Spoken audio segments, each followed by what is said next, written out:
This episode is brought to you by CarterComics.com. It's your one-stop shop for all your comic needs, whether it be graded or raw. Carter Comics has got it all.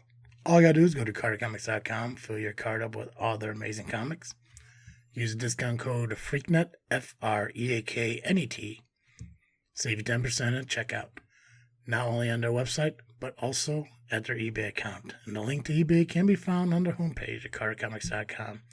Again, CarterComics.com is your one-stop shop for all comic needs.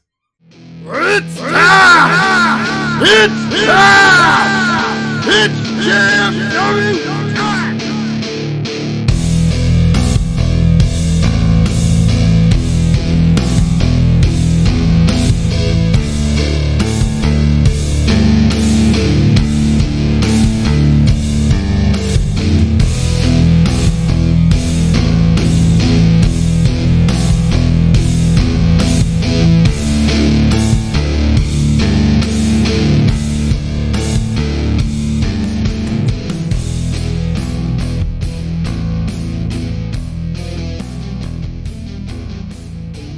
Hi guys, it's the tag episode of the ring with the greatest faction in podcast history. Just Freakin Wrestling, the JFW Podcast, hosted by Travesty. And I am the faction slayer, Nubby, the amazing turtle. And I am the king of combat, the top of the food chain, Apex. Who other than you have called you the king of combat? My fans. I'm the king of combat because it does not matter what combat style I've been in, I dominated. Listen, man, I met your fan, never heard him say it. You've got like two fans. Nah. You met my super fan and you met some others. Nope, you have one, and that's Johnny Chaos's brother. You mean the kid that booed me a lot for a while? Yeah. I'm done with the kid who marked out the fact that Joe Hendry was on WrestleMania.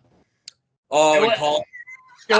From Rocket Pro to WrestleMania. I'm like, bro, you're not a fucking Rocket Pro fan. Just stop.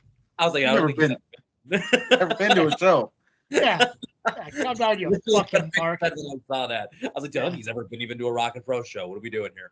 Hey, trying to be relevant like that fucking Richard dude. I don't know. You know what? I'll do the same thing. Oh, congratulations to Kofi Kingston, Ego Pro alumni, tag team champion. Right, yeah, from Ego Pro to tag team champions. Yeah, fucking.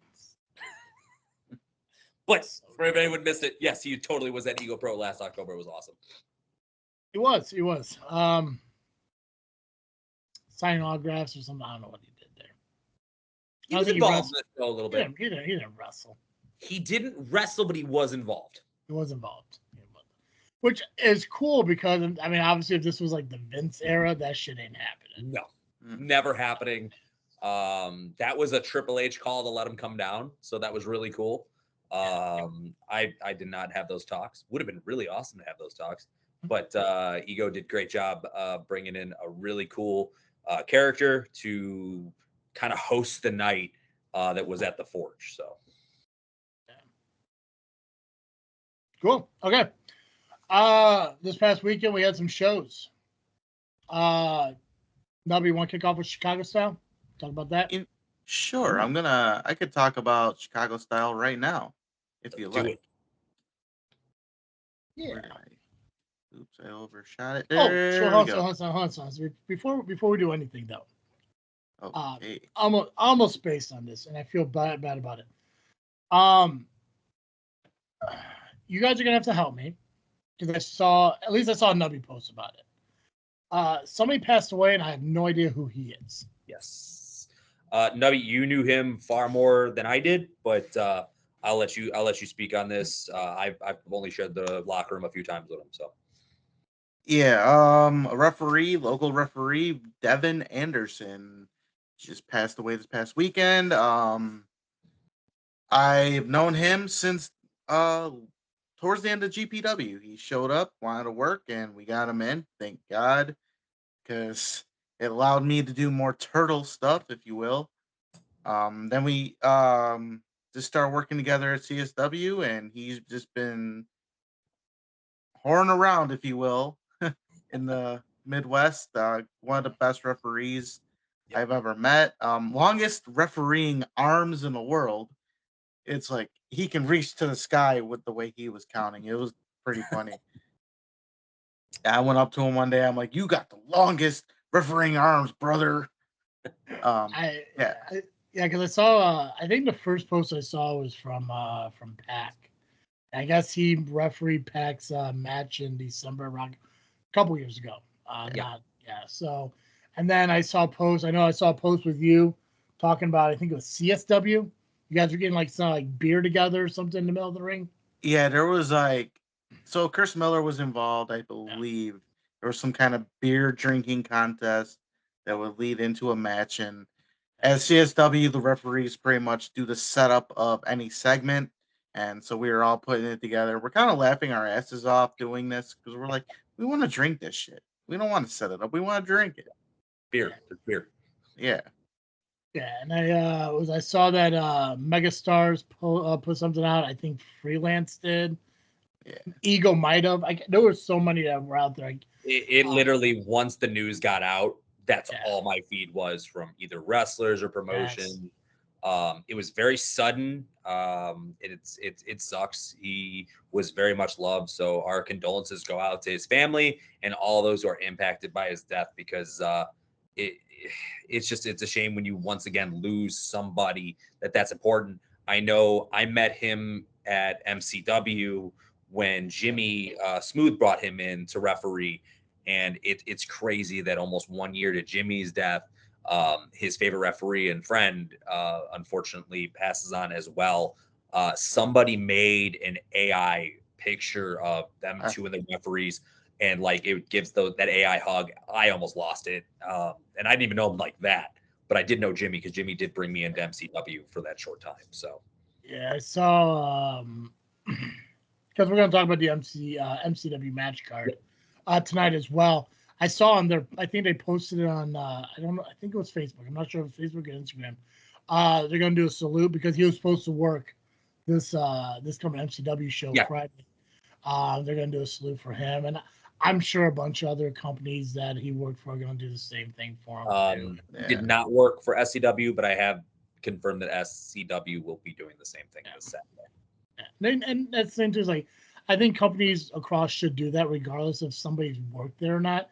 If you have a history in this business, I think it's just agreed responsibility of the business owner, the company. It was the legacy that he left behind.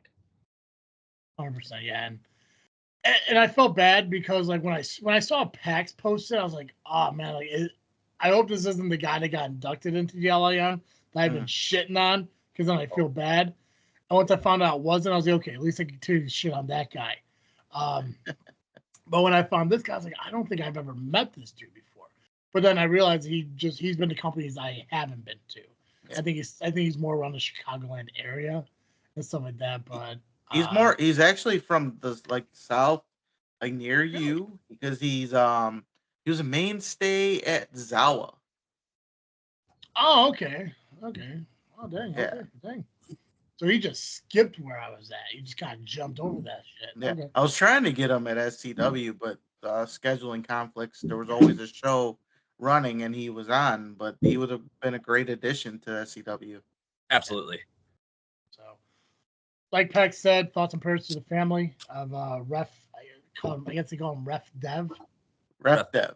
Yep. So, yeah, I didn't know if we were gonna bring it up at the end of the show, but I figured just before we dive into all the stuff and I start going into who I am and how I talk about shit, we can at least talk about it now. And great way to start the show. Bring it up. Yeah, because I'm gonna shit on a lot of things going forward, and I just want to, let's get the important stuff that's serious out of the way before we just start roasting people. 100%. Yeah. Got it. Okay, let's start with CSW. Was this past Friday? How did Steve fuck this show up? Let's start there. Right into it. Well, I guess we'll have to wait and see if he actually did fuck this shit up. I'm not sure. Can't remember. I guess as he did. Probably, but I guess we'll find out as we get through. So CSW presented Tears in the Rain, and like I predicted last week, it rained. It rained on my way there, and then it stopped. But then when I left, it poured. I was soaked. It wasn't fun. Let me tell you. But I didn't cry. Others did, but that's fine. So we had the pre-show. Machine 17, KJ Carter, and the Lizard Man Nathan Nile defeated Undeniable Nick Diamond and his tag team partner, whose name I did not catch. It happens. That's fine. Then we had the Futures Battle Royal. Yes, Travis, I was in it. Did you win? I did not win. However, I was the final four. I came close. If you cheated, could you have won? Well, you can't really say it was cheating if I tried because No, I'm saying Battle if Royals. you did cheat, could you have won? I'm not saying, did you cheat? I'm asking if you would have cheated. You're an honorable person, and I know you want to do everything right down the middle. But if you cheated, would you have won? Maybe. Okay. But it doesn't matter. But it doesn't matter what I would have done because there's no rules in Battle Royals. Listen, Austin won Royal Rumble after he got eliminated. Just saying. Well, okay, that's how you cheat. That's how you cheat. That's the only way you cheat. Throw a low blow, scratch somebody's eye out or some shit. That's legal. And I've been low blowed plenty of times in old Battle Royal. Half my losses are a result of those. There you go, yeah. But in this case, I might have fucked myself. Okay. So to provide some context, in the middle of the Battle Royal, Doom Montgomery just shows up out of nowhere with some weapons. He brought him in the ring and started hitting people. Luckily, I was smart and stayed away from him because I don't want to get hit with no garbage can or a water bottle, an object with plastic knives and sporks and all that stuff that was there. So the final four was me, Doom Montgomery, Joey Pearson, and Nick Codis. Now, Nick Codis was fighting Doom Montgomery a little bit. Me and Joey Pearson just looked at each other. We're like, you know what? Let's take this motherfucker out first. So we did. We tried. We were fighting him, and then somehow Codis just ducked out of my punch, and I hit Joey, and I felt bad when I shouldn't have because it's a battle royal, every man for himself. Well, my back was turned. Nick Codis dumped me over the top, and I landed out. Your emotions get the best of you. I did. I felt bad. See, there you. That's the honorable side of me. That's the honorable side of you. Yeah. Too good, Nubby. Too good. That's how Cody lost his title to John Cena. Yeah. Yeah. See. Yeah. Full circle, I guess. Nice guys finish last, bro. That's what they say. But on the bright side, I was in Final Four. Usually, I'm gone before it's halfway over. Improvements. So I'm making improvements. Yeah. They had ropes, I'm assuming, this time? Oh, they've been having ropes ever since that incident. Okay. Listen, I'm always going to reference that situation because I never expected to say, I had a battle royal where we had to go over the top rope, but there was no top rope. There wasn't even a middle rope at that point either. Yeah, just shove people over the edge. Just push them off the stage. Got it. Yeah. Now it could be argumented that I could have won that one if it wasn't for no ropes. We don't know. Because I had nothing to hang on to. True. That's true. Listen, I'm just saying. Sometimes maybe you just gotta cheat a little bit more. Just like or just hit anybody, including my friends. Just strike them all, bro. Yeah, I mean, hell yeah. Oh yeah. Strike first, strike hard, no mercy, right? Yeah. I mean, you never die. That's right. You win a couple of those battle royals. Who knows? Maybe you start on your main card in that shit, or maybe your best friend Steve can say, "Yeah, let's get you on the main card." You would think, right? Nutty. Well, he's been promising me. That does push you to be on the main card all the time. Oh yeah. I mean, Steve has been making promises since 2020. Before the pandemic. We're talking about the same guy who talked about his favorite photo ever was him screaming into a fucking microphone. This is the greatest photo in the world. It's a picture of you. Of course it is. and doing what he does best, talking. Yeah. Oh. I don't know what match he was commentating, but I guarantee you, what he was yelling was "son of a bitch" or "bastard" at that point. That was I think a studio thing. It wasn't an actual match. They were doing some recordings a couple months ago, so it was kind of a cool moment for him. Gotcha. Yeah, and when it said, "Hey, I want to take a photo of you," just act like you're a big piece of shit. He's just like, "I got it," and then he was just himself. Awesome. I got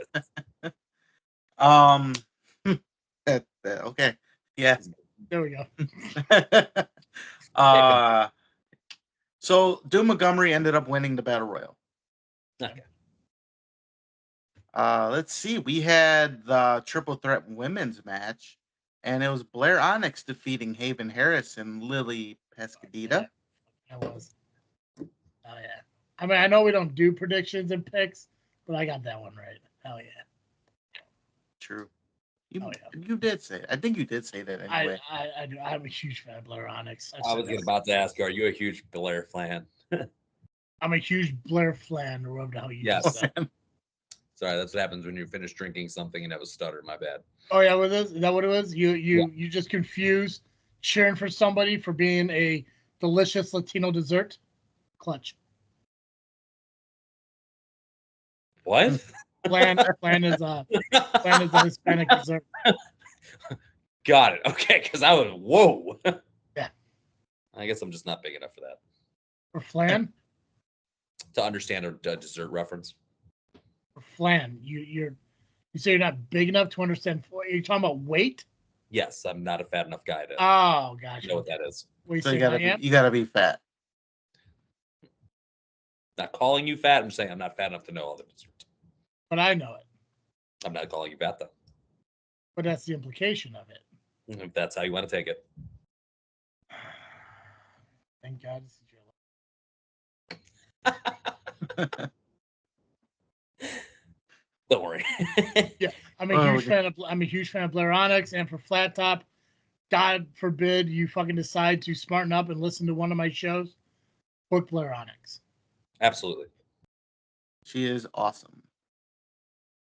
Creepy as hell, but awesome. I love creepiness. Side note, flan is a creamy custard dessert topped with caramel. It's popular in Mexico, Spain, and Latin America. Yeah. I'm a big fan. Big fan of caramel. Dude, if you fucking try flan, or flan, technically it's flan. But, Apex is so ignorant to the dessert, he pronounced it wrong, so. I don't eat desserts. That's probably the problem. It's flan, so.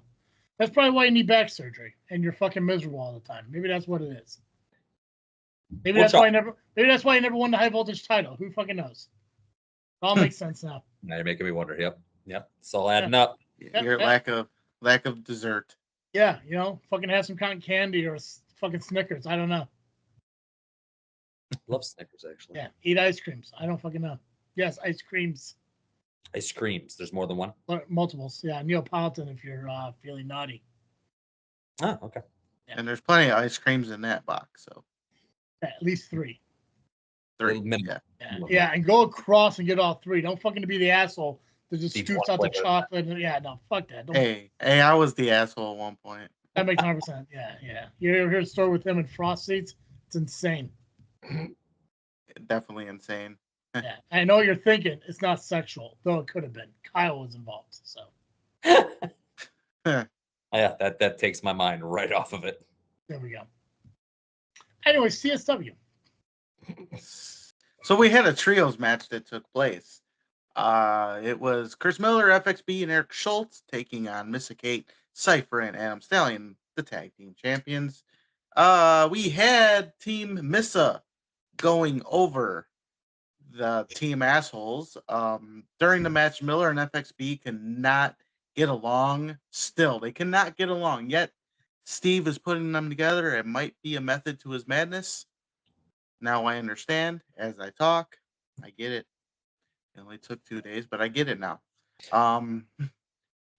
They fight over who pretty much takes out Missa. One wanted to do their finisher. They stopped it, tried to put theirs, and then they were just fighting it. It was a big distraction. There was a point where Missa drop toe hold Eric Schultz into Cypher's ass. That's a big man. Poof. That couldn't have been good. Schultz had a ass full of Cypher. I'm just some protein. Nope, just Koa. Then we had at some point Cypher accidentally booted Missa Kate, but it didn't matter because in the end, Team Missa still won the match. Cool. Even after she got kicked in the face. Even after she got kicked in the face. Right in the face. She's one tough woman, let me tell you. After the match, there was a video package that showed up. The Made Men, Marche Rocket, Steve Boz, and Bruce Hamilton were all on that in the room talking their shit. Didn't understand the word they said, but it sounded like Boz and Bruce's tag match would be a number one contenders match for the tag team titles. And then you shit know, to Missa. I'm just saying, Made Men would have the title shot already.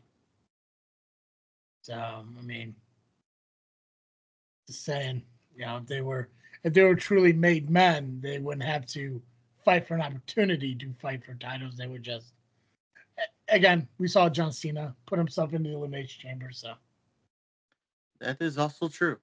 We actually had this conversation with Killian Cross this morning on a podcast who spoke some truths too. So it's all making sense on everything. Who? Killian Cross. Karrion Kross? Yeah. Did you say Killian? Killian Karrion, yeah. You said Killian. So what he did is he took his two names. He took his two names and put them together. Yes. Because it's either Killer Cross or Karrion It's Killer Kross. Cross to me. But you went with Killian. Yes, Killian Killer Cross. Hey, that works. Sounds like a decent name, actually. You may have stumbled upon something. Then if he uses it. So when it is a thing, we'll come back to this episode. You're like, it said it. He said it. Yeah. Good job, Travis. What did you say about Karrion Kross, though? I had a amazing podcast promo. I think it was this morning or last night. Just talking about what the direction of where wrestling is nowadays and how everyone's looking for the next viral moment, and true workers aren't getting their opportunity unless they can do something viral. So that was kind of the direction we're seeing, with also adding in the fan favorites who are probably past their prime, but because of their name, they keep putting themselves in matches, kind of stuff. So it seemed like that all related. Judging from Travis's face, probably not. So I get what you're saying. No, I get what you're saying. I was thinking of some of the people who may, just because they have a name, they're still around, that I'm okay if they just disappeared. Yeah, I gotcha. I got a few. No, I was just curious because Karrion Kross is one of my top favorites in wrestling today, and a lot of it has to do with his character, who he is as a person. Yes. What he did in NXT when he debuted, the fact that he brought back his original entrance song and entrance, but we didn't get to see it last Monday when he wrestled AJ Styles, which kind of sucks. But that Fall and Pray song, I think, is terrific. And the way they did it in NXT is fantastic. And the fact that they did some like Viking bullshit gladiator thing when he came to Raw was stupid. I bought his book, and I'm excited for that. It's coming out it comes out in August. Nice. I'm really excited to read. Yeah, I'm really excited to read his book. And he gets it. He's in the right spot. He's very vocal about things and everything he said. If no one's watched this, it's viral right now. Make sure you take a listen to it, because the man hit some truth. It started out as a total work promo, and it would shoot probably about midway through, and you felt the actual emotion of him coming out. So what show is this? It was just online. It looked like actually it was Moxley's wife and that one dude with the beard and got like no hair. Kind of looks like a nerd. He does some of the pre-show stuff with WWE. It didn't say a name on there. It just went. I got the share of the share of the share. So Gotcha. Okay. Cool. CSW, Nubby. Finish up. Sorry, brother. There you go, So man. we had a 4-way elimination match. I know you are excited about the elimination part, Travis. They Final. need more of them. They need more of them in the business. It was Axel Rico, Warhorse, Shane Boucher, and Jay Marston. Axel Rico eliminated Shane Boucher. Warhorse defeated Axel Rico via a chair shot and elbow drop. Yes, everything was legal in this match. I was gonna Although ask still behind the referee's back at this point, but yeah, And I still think it's legal. And then Warhorse defeated Marston with a pass out sleeper. So winner, Warhorse. Now, what was the stipulation for this? Did they win like a title shot or? It was just a match, Oh, okay. but it was a great match to watch. It sounds like that's some big names in that match. Just thought somebody might have been some implications, but all in all, sounds like it was just a good match for the fans in the audience. So I think this was just more pettiness out of Steve. Just putting former hate keepers together to eliminate them. And they just threw Axel Rico in there for a good measure. Axel Rico, why not? It's a good match. It was a great match, though. I'm not going to lie. I mean, because we thought the idea was that they may just pile on to Rico, but it doesn't seem like that was the case. No, it doesn't sound like it. It seemed like Jay Marston and Rico were on the same page. Yeah. So that's why Rico wasn't in a disadvantaged situation. And Warhorse does not like Shane Boucher either, for the most part. He kicked him out of the Hate Keepers last month. So this was one of those situations where everybody hated each other. So it was fine. Good. They deserve it. They do. We had for the Metro Division title, Hans Carden defeating Dante Casanova. In the beginning, Hans talked shit for a long time. He even made the ref put gloves on to take the belt, to hold it up. He made him put gloves on because he didn't want the ref's nastiness on the belt. Yeah. So, but his nastiness was on it last month. So, what does that tell you? Let's see. But yeah, Hans Carden got the win and retains. Iniestra with Lily Pescadita took on Maggie Lee. Iniestra talking shit and then sent Lily to the back and told her go back to the kitchen. Make him Like some sandwiches. legitimately said that? Yeah. Oh, Said, okay. go back to the kitchen and make him some sandwiches. Were there sandwiches? There were no sandwiches, and rightfully so because Maggie Lee did defeat Iniestra. Okay. So he didn't deserve any sandwiches. No. I think the fans did, though. Yeah.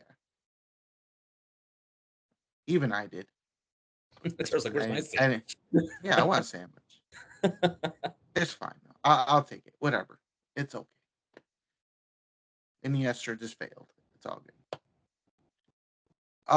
Now we had the number one contender tag team match where it was Boz and Bruce Hamilton of the Made Men taking on Eddie Grayson and Jack Valor.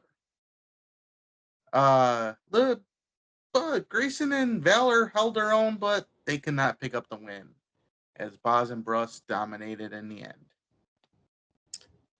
I'm not surprised. Nah. It's a big time ring vet and a freak human being. He is freaky. Dear God. Strength that he has. I'm not. Yeah. Cannot tell a lie. No. So they are number one contenders for the tag team titles. When it's going to happen, I don't know. We had Quintero take on Conan Lycan. Quintero did get the win out of nowhere roll up from a powerbomb position. Okay, so is it like a sunset over the top or Something like like that. Yeah. He had him up. Lycan had him for a power bomb, and then he just got out. Sunset. Where we go? okay? It was a nice back and forth match, hard hitting. I'd say both men said "fuck you" at least once to each other. Let me tell you, a lot of F bombs were in this show again, and people yell at Travis. For I how know. much he- It's fucking nutty. I tell you. I don't know Well, what the you fuck know, I'm talking about. because the thing is, like, they hear me do it and they think it's just like, you're not supposed to be doing shit like that until one day, like, oh wait, we could do that. Then And everyone's everyone starts doing. Yeah, I mean, how many times are people saying, "Go fuck yourself"? Now it's insane. Cody Rhodes did it to The Rock. Just throwing it out there. yeah, because he listened to our podcast. Hey, Christian, he did it. So it's Christian did too, Edge yeah. or Cope. Yeah. Yeah, I'm just saying. It will always be Edge. Yeah, it's Cope I don't- now. Fuck him. No, I don't know how he's coping, but that's fine. he's trying to That's cope. Cope. That's for damn sure. Cope now. He's wasting away down there, but Yes. that's fine. It's okay. He can retire. I'm fine with that. Yeah, I've been over it. He had a great Great, he career. came back. Good run.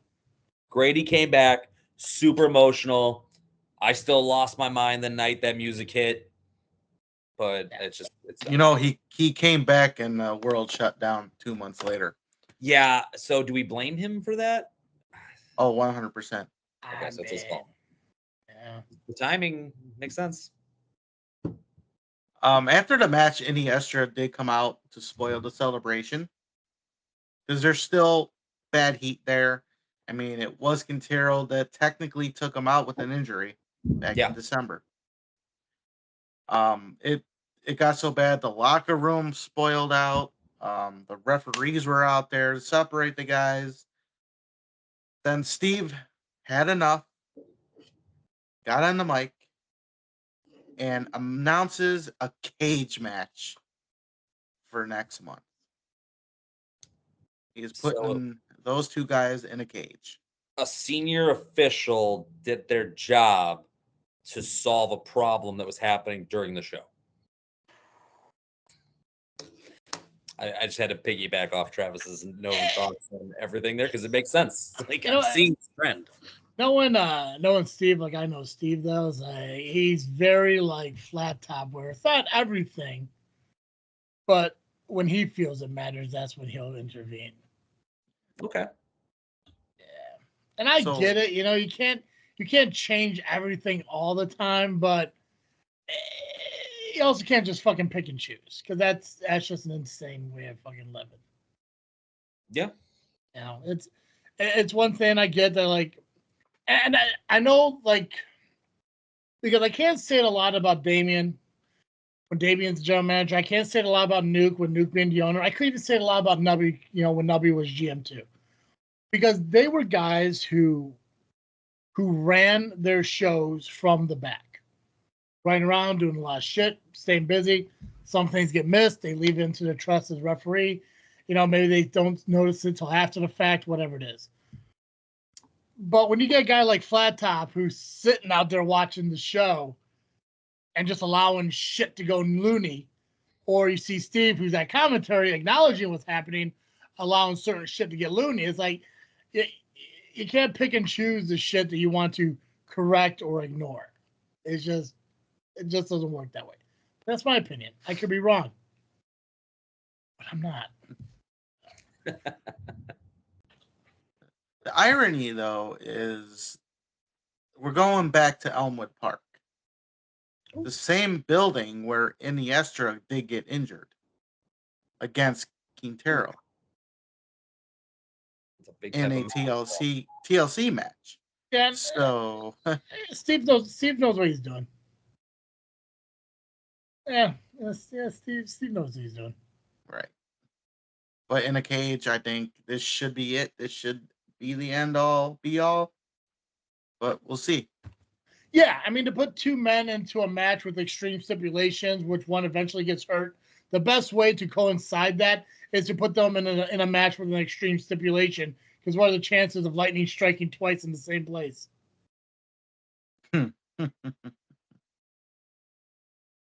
Oh. Throwing it out there. And you're not wrong. We had the women's title. Mina Belmont, champion, taking on Natalia Markova. NWA's Natalia Markova, I should say. I am a huge fan of Natalia. I like her too. Her personality is great. She is awesome in the ring. Oh, so you got a chance to speak with her? I got to hear her talk. Okay, I just didn't know if you got a chance. She did to say ask hi her. to me. She did say hi to me. We shook Did you ask her hands. if she listens to the podcast? I didn't get that far, Ah, man. but you can just tell. Listen, But one day, you're gonna have to do it, so we can start getting views. So this is our full-time job. We're just waiting on you going up to a very famous person and asking them, "Do you listen to the podcast?" No, go fuck yourself. So we can clip that and throw it up on YouTube. I'm waiting for the right moment. You could have done it with your former opponent, Aiden English, a couple months back. We're still trying to find the footage. It exists. We'll just accept it. We can move on from it. It's on a VHS somewhere, probably. It's somewhere, 100%. I guarantee 100% that you faced Aiden English at one point. I think he's going to be in Frontline, like, coming up, right? I mean, no, that happened already. did that happen already? Okay, well, I'm assuming he's going to be back again at some point. Yeah, some point, maybe. I'll find out where your former opponent's going to be at, and we'll figure it out. All right, cool. So, Amina Belmont talks shit. A lot of shit talking that night. Natalia grabs the mic from her and tells her that she talks too much, which is true. Amina Belmont likes to talk and way too much. And then when Natalia was about to speak, Amina jumped her from behind, and then the match started. In the end, Amina Belmont did get the win via a submission. It was pretty clean for the first time.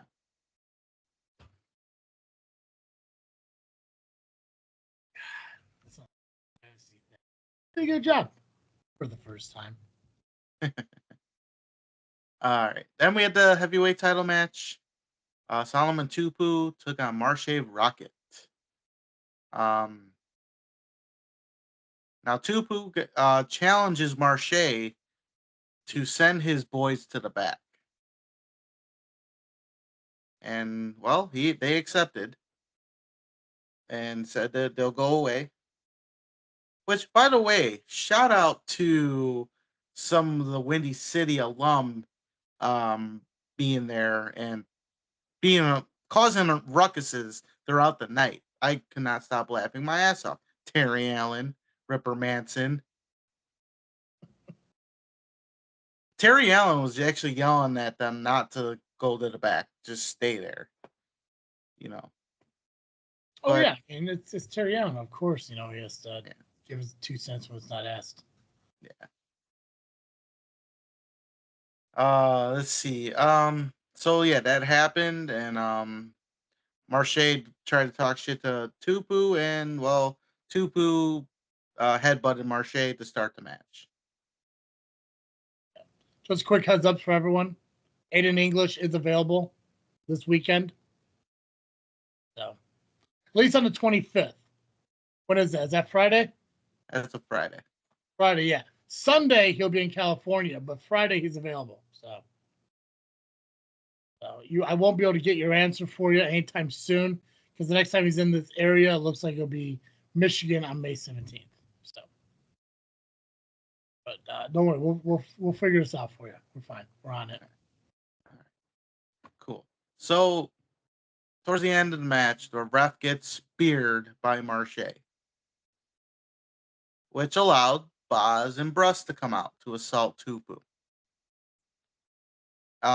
When Boz was about to concerto Tupu, Adam Stallion and Cypher came out. And they were fighting with Boz and Bruss, but they ended up getting the upper hand a bit and started manhandling both guys. Then Conan Lycan came out and started, beating them down a little bit and trying to get some revenge. Because we got to remember, they were the ones that caused Conan Lycan to lose the title to Marshay. And then all 5 men fought to the back. So this left Marche and Tupu by themselves again. Marche about to do something to Tupu, but I forgot what it was. There goes my typing. I'm sure he was going for the M80. He misses and gets kicked in the face. We'll go with that. You talking about And the M80 that's not as powerful as the RKO? Saw that post you put out there too. Well, come on, it makes sense now, doesn't You ain't it? wrong. Hey, listen, you weren't wrong. I mean, you lost to. Mhm. I mean, Joe Hendry loses to Randy Orton, but he beat Marche. Who's got the better move? Hey, listen, I agree with you 100%. When you put out there, I'm like, you know what? You ain't wrong.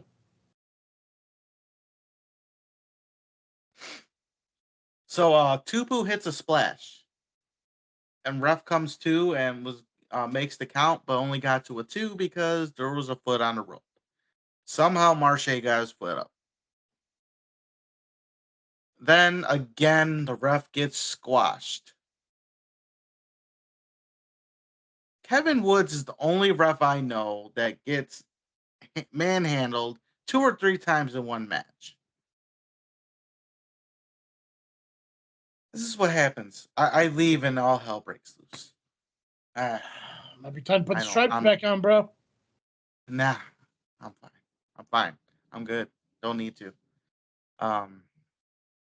So let's see, where are my notes at? So then Marche grabs the belt and hits Tupu with it. Now, when we thought it was going to be over, Tupu actually did not go down, or stay down, I should say. He got up because the belt shot didn't phase him. It might have knocked him a little loopy, Yeah. but it didn't phase him as much. But then Marche got pissed, gave him not 1, but 2 M80s. And that allowed Marche to get the win.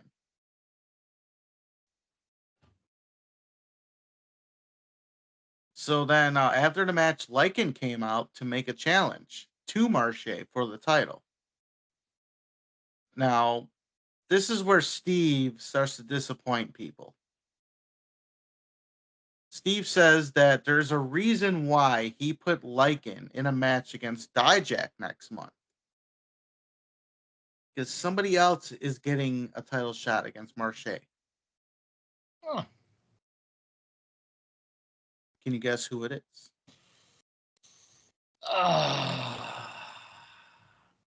The Hades X19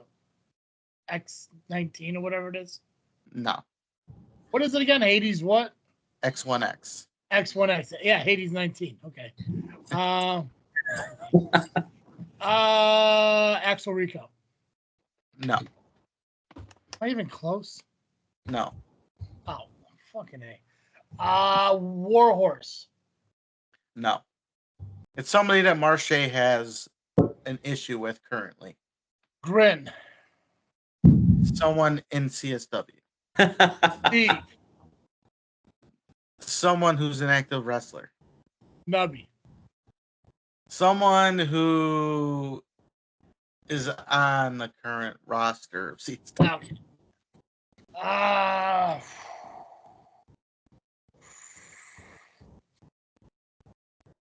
I got nothing. I don't know. Missa Kate. Yeah. She's Okay. getting the title shot against Marche. Honestly, I didn't see Steve doing that. That's impressive. Okay. Look at that. Giving him credit. I'm okay with it. I think if he does that, he needs to go one step further and ban anyone from ringside getting involved. But will he? Well, Steve, if you're listening, well, all I gotta say is we talked about you and you'll listen. Put his name in the Ban him from ringside. Ban people from ringside. Do your job, Steve. Right. I mean, I guess for the defense of Missa Kate, because we always at least I always have the advice of, have friends, have someone to have your back and shit like that. Mm-hmm. I mean, at least Mr. Kate, could potentially have the tag team champions on her side. The same people that, are gunning for their titles are going to be on the other side of Mercy Rocket. So, yeah. And listen, regardless of the Cypher's goofy smile or not, he's a big dude, big fucking monster of a man. So, he could definitely handle his own. Listen, I don't know if CSW ever had a women's heavyweight champion.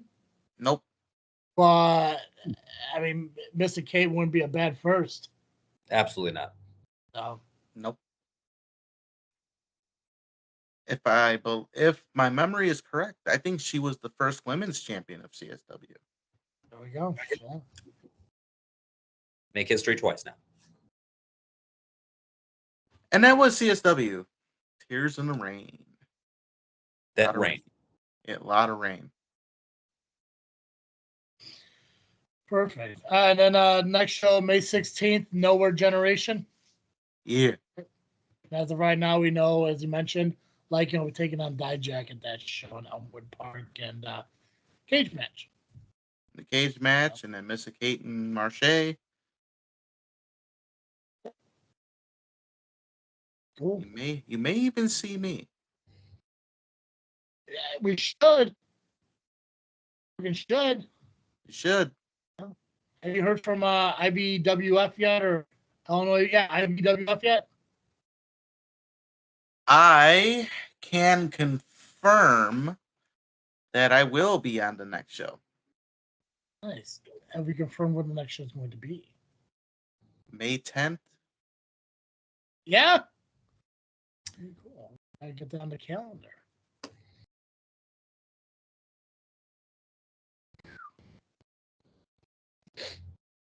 That's not me. What we got next? I don't know. What do you want to do?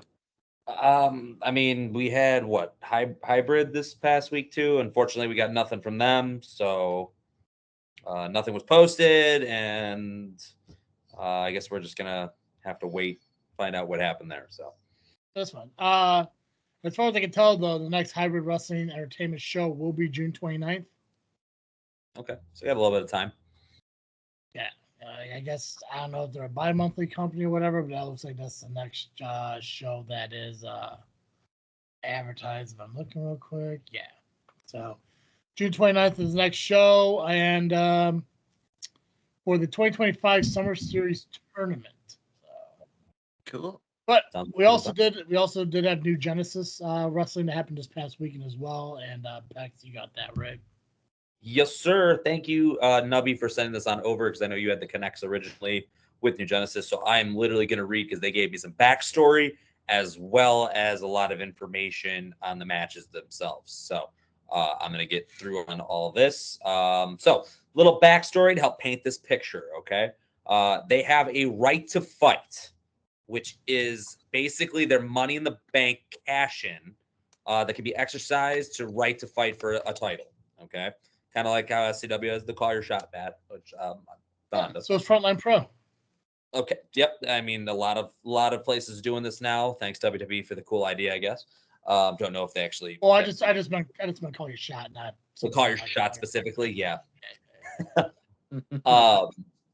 So Chris Cade is the longest reigning champion until he unfortunately had to vacate the title due to an injury back in October. Now, remember, this is the backstory. This is going to correspond right back later on. So, a couple of the matches. Jerry Morgan defeated Chris Cutler by DQ. Marco Hendricks defeated Navi Kai via pinfall. Preacher retained the Lightning Division champion after interference from his new disciple, Manson. The Fam defeated the Boys via pinfall. And then this is now where we're going to get a lot of details and backstories. So Nyx defeated Lilith Grimm to advance in the tournament to crown the first ever NGW Women's Champion. Nyx now joins Lexi Green and Shaza McKenzie in the winner's bracket. See, I almost screwed that up, and I remembered it at the top of my head. So for the proud win. of you for doing your job. Yeah, I know. Like you corrected yourself. Congratulations, champ. Welcome to Field Garden. You have no idea how exhausting it is for me to have to do that for you. It's a lot of work. I know. We got to keep me reeled in on a lot of stuff Yeah. here. All right. So Oh, this goes into the next spot of matches, last two. Dexter Roswell versus Ricky Cruz became a triple threat after 12 minutes in the match when Playboy Double H exercised his right to fight contract and inserted himself into the match. Playboy got the win after he and PYT used the fact that there is a no disqualification in a triple threat advantage. Who knew? PYT restrained Ricky, forcing him to watch Playboy hit a weakened Dexter with a curb stomp and secured the pin. After the match, though, PYT beat down Ricky, Dexter, and Logan Ridge, which he then tried to come to Dexter and Ricky's aid, but was outnumbered. Suddenly, and this is where we talked about earlier, Chris Cade emerged, fought off PYT, and it was announced then that Playboy will defend his NGW title at Wrestling for a cure against Chris Cade. So he's back. He is going after the title he technically never lost. So this is going to be pretty interesting coming up then. And that was all of New Genesis Wrestling's battle lines from this weekend.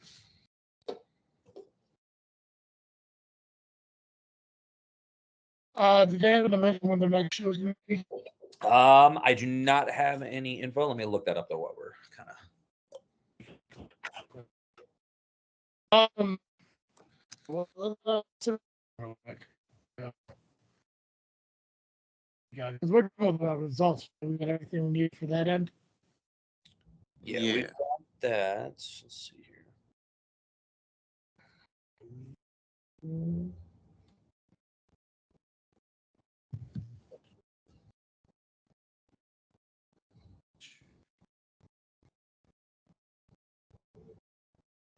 And just so you know, Travis. Yeah, what's up? You've been kind of in and out again. But yeah, a little bit. We're okay. Listen, as long as we're it's okay recorded, now. yeah, as long as it's recorded, I don't give a fuck what I'm like.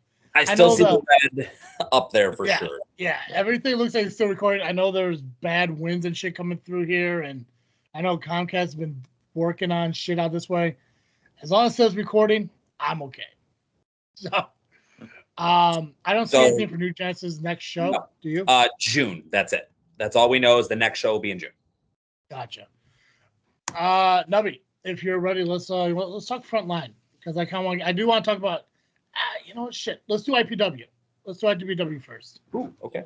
Okay. I'm excited for it to come back and want to dive into what's going on out there because, I mean, the LIM did it, but I know we'll do it better, so it's fine. All right. Which, by the way, the LIM did have a show. Or no, I shouldn't say LIM. PX did the show this time. Oh. There's some controversy because he's surprised that they didn't change the passwords on him, or maybe they did. I don't know. But PAX had, I believe, Corey McHenry on with him. And maybe somebody else, but I did not check it out yet. So that's on me. I guess I'm a bad member this week. I don't know. Listen, when did it come out? Over the weekend. Yeah, okay. Fucking life's busy. It was Easter. We have jobs. And WrestleMania. And WrestleMania, yeah. Well, yeah. Well, I haven't watched it either. I plan on doing it, but it's not going to be today. Yeah. For those of you out there who have no lives, and you haven't seen it yet, that shit's on you. Be a better person. Yeah. But yeah, IPW is back and better than ever. And they are presenting Spring Heat as we are supporting their own 2025 Homer Heat. I believe it's Mokinas or Tinley, that area. There's a baseball team called the Homer Heat. So they're supporting that. And that is one of the reasons why this show is starting 2 hours later than normal. As doors open at 3 p.m. and bell time is 4 p.m., it is at 22341 Governor's Highway in Richmond Park at the VFW. General admission tickets are $15. Kids 10 and under, you are just $10. And it's Sunday, April 27th, in case I didn't throw that out there. All right, we have an awesome lineup. Of course, I'm on the show, so of course it's going to be awesome. We have the Trios Tag Team titles as the Reprisal, who are the current champions, will be taking on now. They put it as PB&J. Obviously, we know what that is, but it's really Pizza and Beer and Dizzle Tracks. If we want to be technical, I'll just say Cowabunga Crew at this point. But yes, That's my guy. You shitting, buddy.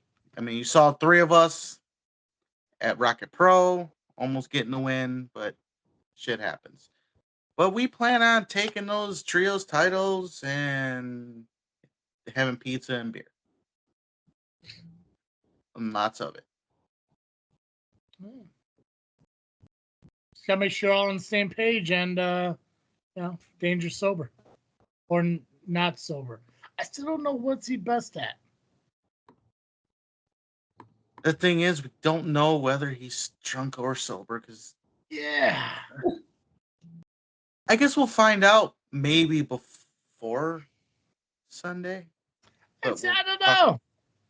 That's the thing. It's just like, if we don't know now, will we ever? Probably not. Maybe we'll find out when the bell rings. Yeah, that's always the best way to do it. You know what? Let's wait until then. Yeah. It's only 6 days away. We'll figure it out. Because I don't even know if Sean Danger's even sober now. True. And if you saw us on the Power Hour 2 weeks ago, we don't know if he was sober then because he barely talked. We didn't know if he was passed out half the time. In a special attraction series, we have Rion Skills getting in that ring and taking on Damian Gray. This might be the first IPW show where there's no idols to back him up. Oh, he has nobody. There's no more idols, yeah. So this could be finally a straight up match. Maybe. Damian seems like the kind of guy who at least always has friends. Maybe not so much idols, but friends. However, he might be a little distracted because if my memory is correct, and of course if it's not, Rianne will call me out. Mm-hmm. The last time they had a show with the Homer Heat there, they didn't take kindly to Damian Gray. And they got in his head a little bit.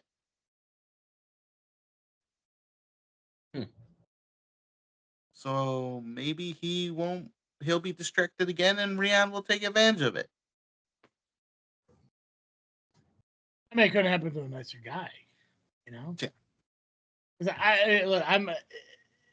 To me, Damian Gray is a lot like Damian Saint. Like, I like the work that he does, but I don't really support some of the decisions he makes. Now, if it was up to me, if I had my own company and I was able to book my own shit, I would love to see a Damian Gray, like Nick Diamond tag team. For some reason, I just see them working well together.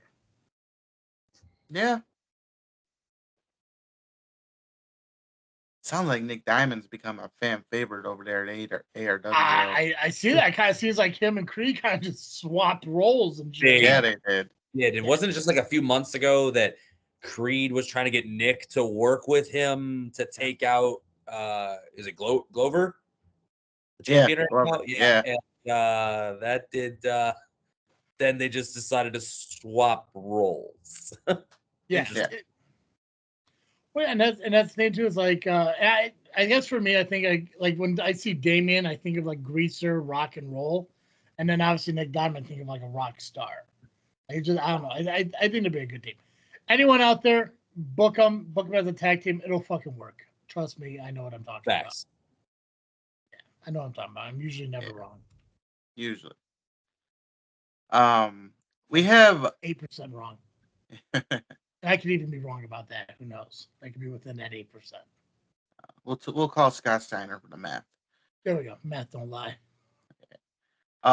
We have the alternative and junior heavyweight title on the line. Is Corey McHenry, who has both championships. He'll be defending both championships against Nick Diamond and Muggsy James. This match is going to be great. It's going to be fire. I mean, Nick and Muggsy alone, when they go one-on-one, they have great matches. But then you're adding Corey McHenry. Holy shit. Now, I don't know if it's elimination because with 2 belts on the line, maybe it's one and done. One person becomes the champion, but both walks away with both titles on one pin or submission. I don't know. Probably should have asked that question when I asked about something else. If it was up to me, I would have done the 2 falls, 1 fall Right, first 2 out. title. Yeah. Yeah, 2 out of 3. Like the Jericho Benoit angle match kind of thing for the IC European. First fall is for this title, second fall is for this title. I think that's the best way to go about it. Who knows? Maybe. I mean, listen, card something to change. If they haven't done it yet, they might be able to do it now. So, Hey, never know. Yeah. But this match is gonna be fire. It might be match of the evening, so that's just all right. We have some open challenges. For the league title. This is an open challenge, and Jay Thunder is the champion. So we don't know who his opponent is.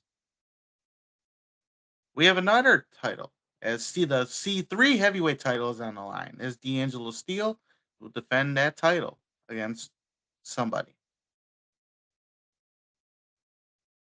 For the first time ever, I believe, in IPW, the Wrestle League championship will be on the line. As Humek will be defending his championship against somebody. Now we have the RPW Zero Gravity title eliminator match. As Aaron Stone, who is current Zero Gravity champion, will be defending it against multiple individuals in this special eliminator match. Now, I have the rules, and I love this concept. It is like a Royal Rumble, 90-second intervals, if you will. 2 men will start, and another one comes in every 90 seconds. Now, here's some twists for you. Besides the fact that you can only win by pinfall and submission, or eliminate by pinfall and submission, disqualifications are live. Like, there are disqualifications. No so weapon. To get DQ'd, you're eliminated. Exactly. Okay, shit. Here's the other twist. Now, in Rumbles and Battle Royals, you throw somebody over the top rope, they're eliminated. If you throw somebody over the top rope, you're eliminated. You're disqualified.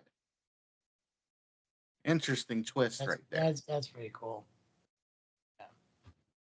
Yeah. And that's the one thing I love about IPW is that they take the norm and they just throw it out the window and go for unique.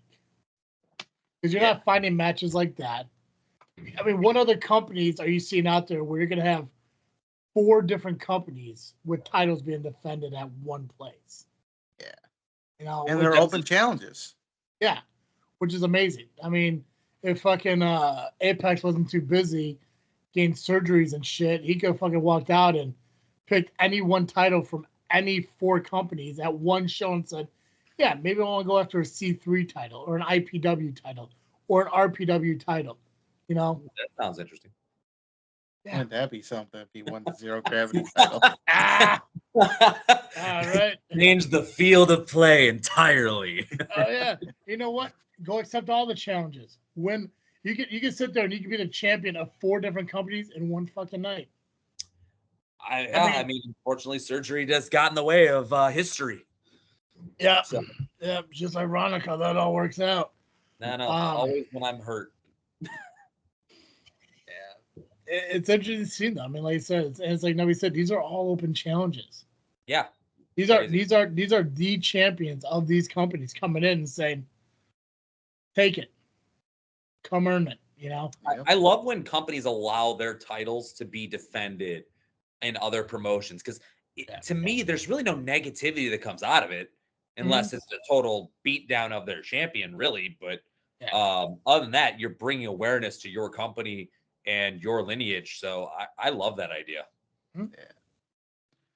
On top of like the other twists and turns, you can pin or make someone submit in and outside the ring.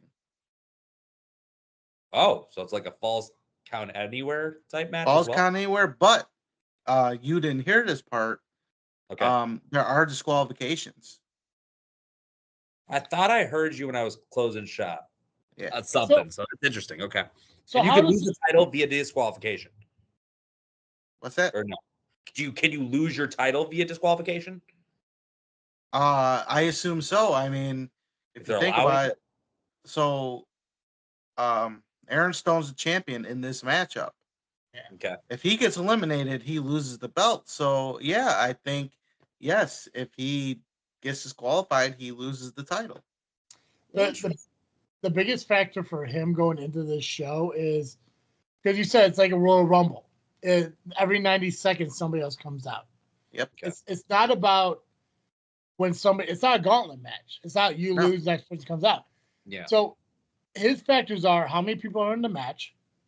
Is he number 1 or is he the last one? And if he is the first one, how fast can he get his opponent out before the next one comes out? So I mean, who knows? If he's smack dab in the middle, you know, then who knows? It's one. Like you said, he can't throw anyone over because he'll get disqualified. You know, he can't get pinned. I knew that. Like he's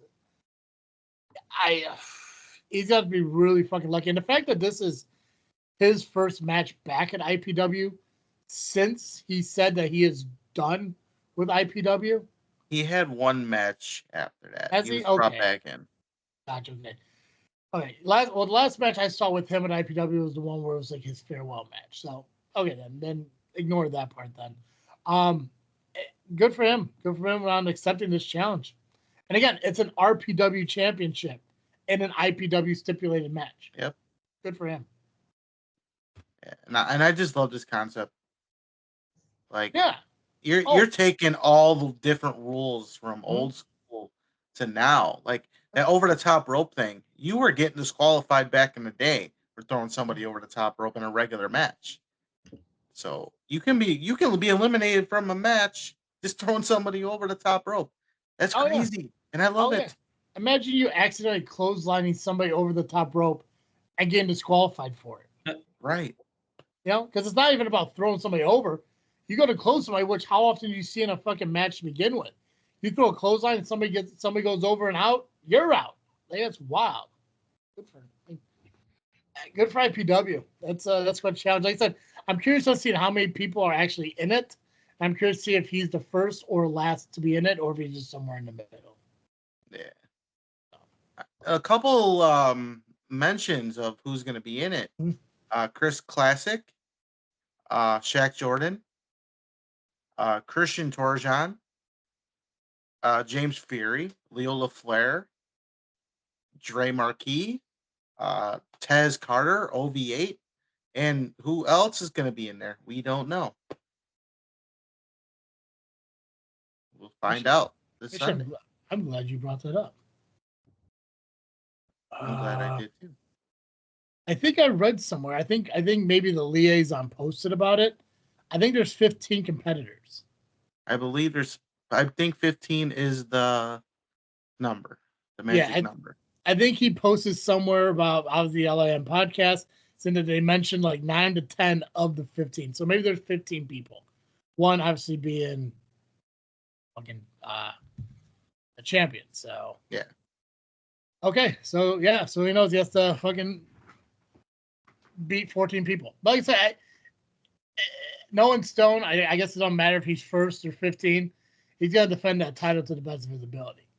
Yeah. Now, is he in his head because the last time he defended that championship, he didn't technically win it cleanly or defend it cleanly because Steve interjected himself into that shit? Maybe. Maybe. And remember, Jack Jordan's in this match again with him, so who knows what may happen? Yeah, good. So Steve could screw him over for a second time, and then not allow. Well, I guess technically, if Steve does get involved and attacks Shaq Jordan any type of way, he'll get disqualified. So, look at this. That could be interesting if he makes it, because I think Steve's going to Frontline Saturday. So, well, it's a later show. Yeah, but this is Sunday. It's Sunday. It's a later show too. He can sleep it off. Yeah. Oh shit! Am I giving him ideas to screw over Shaq Jordan? Oh no. Oh wait, I don't need to give him ideas. He'll do it anyways, and say he won't. No, he won't do it. No. He'll say he won't do it, but then he'll be go careful. behind. Hey, be careful how you word things because he'll go into the Power Hour and accuse you of saying that he wants to have intercourse with Shaq Jordan. So he's up there.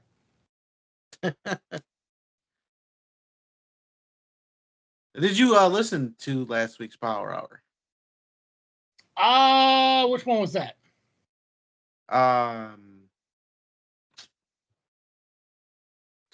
He responded but didn't respond or something.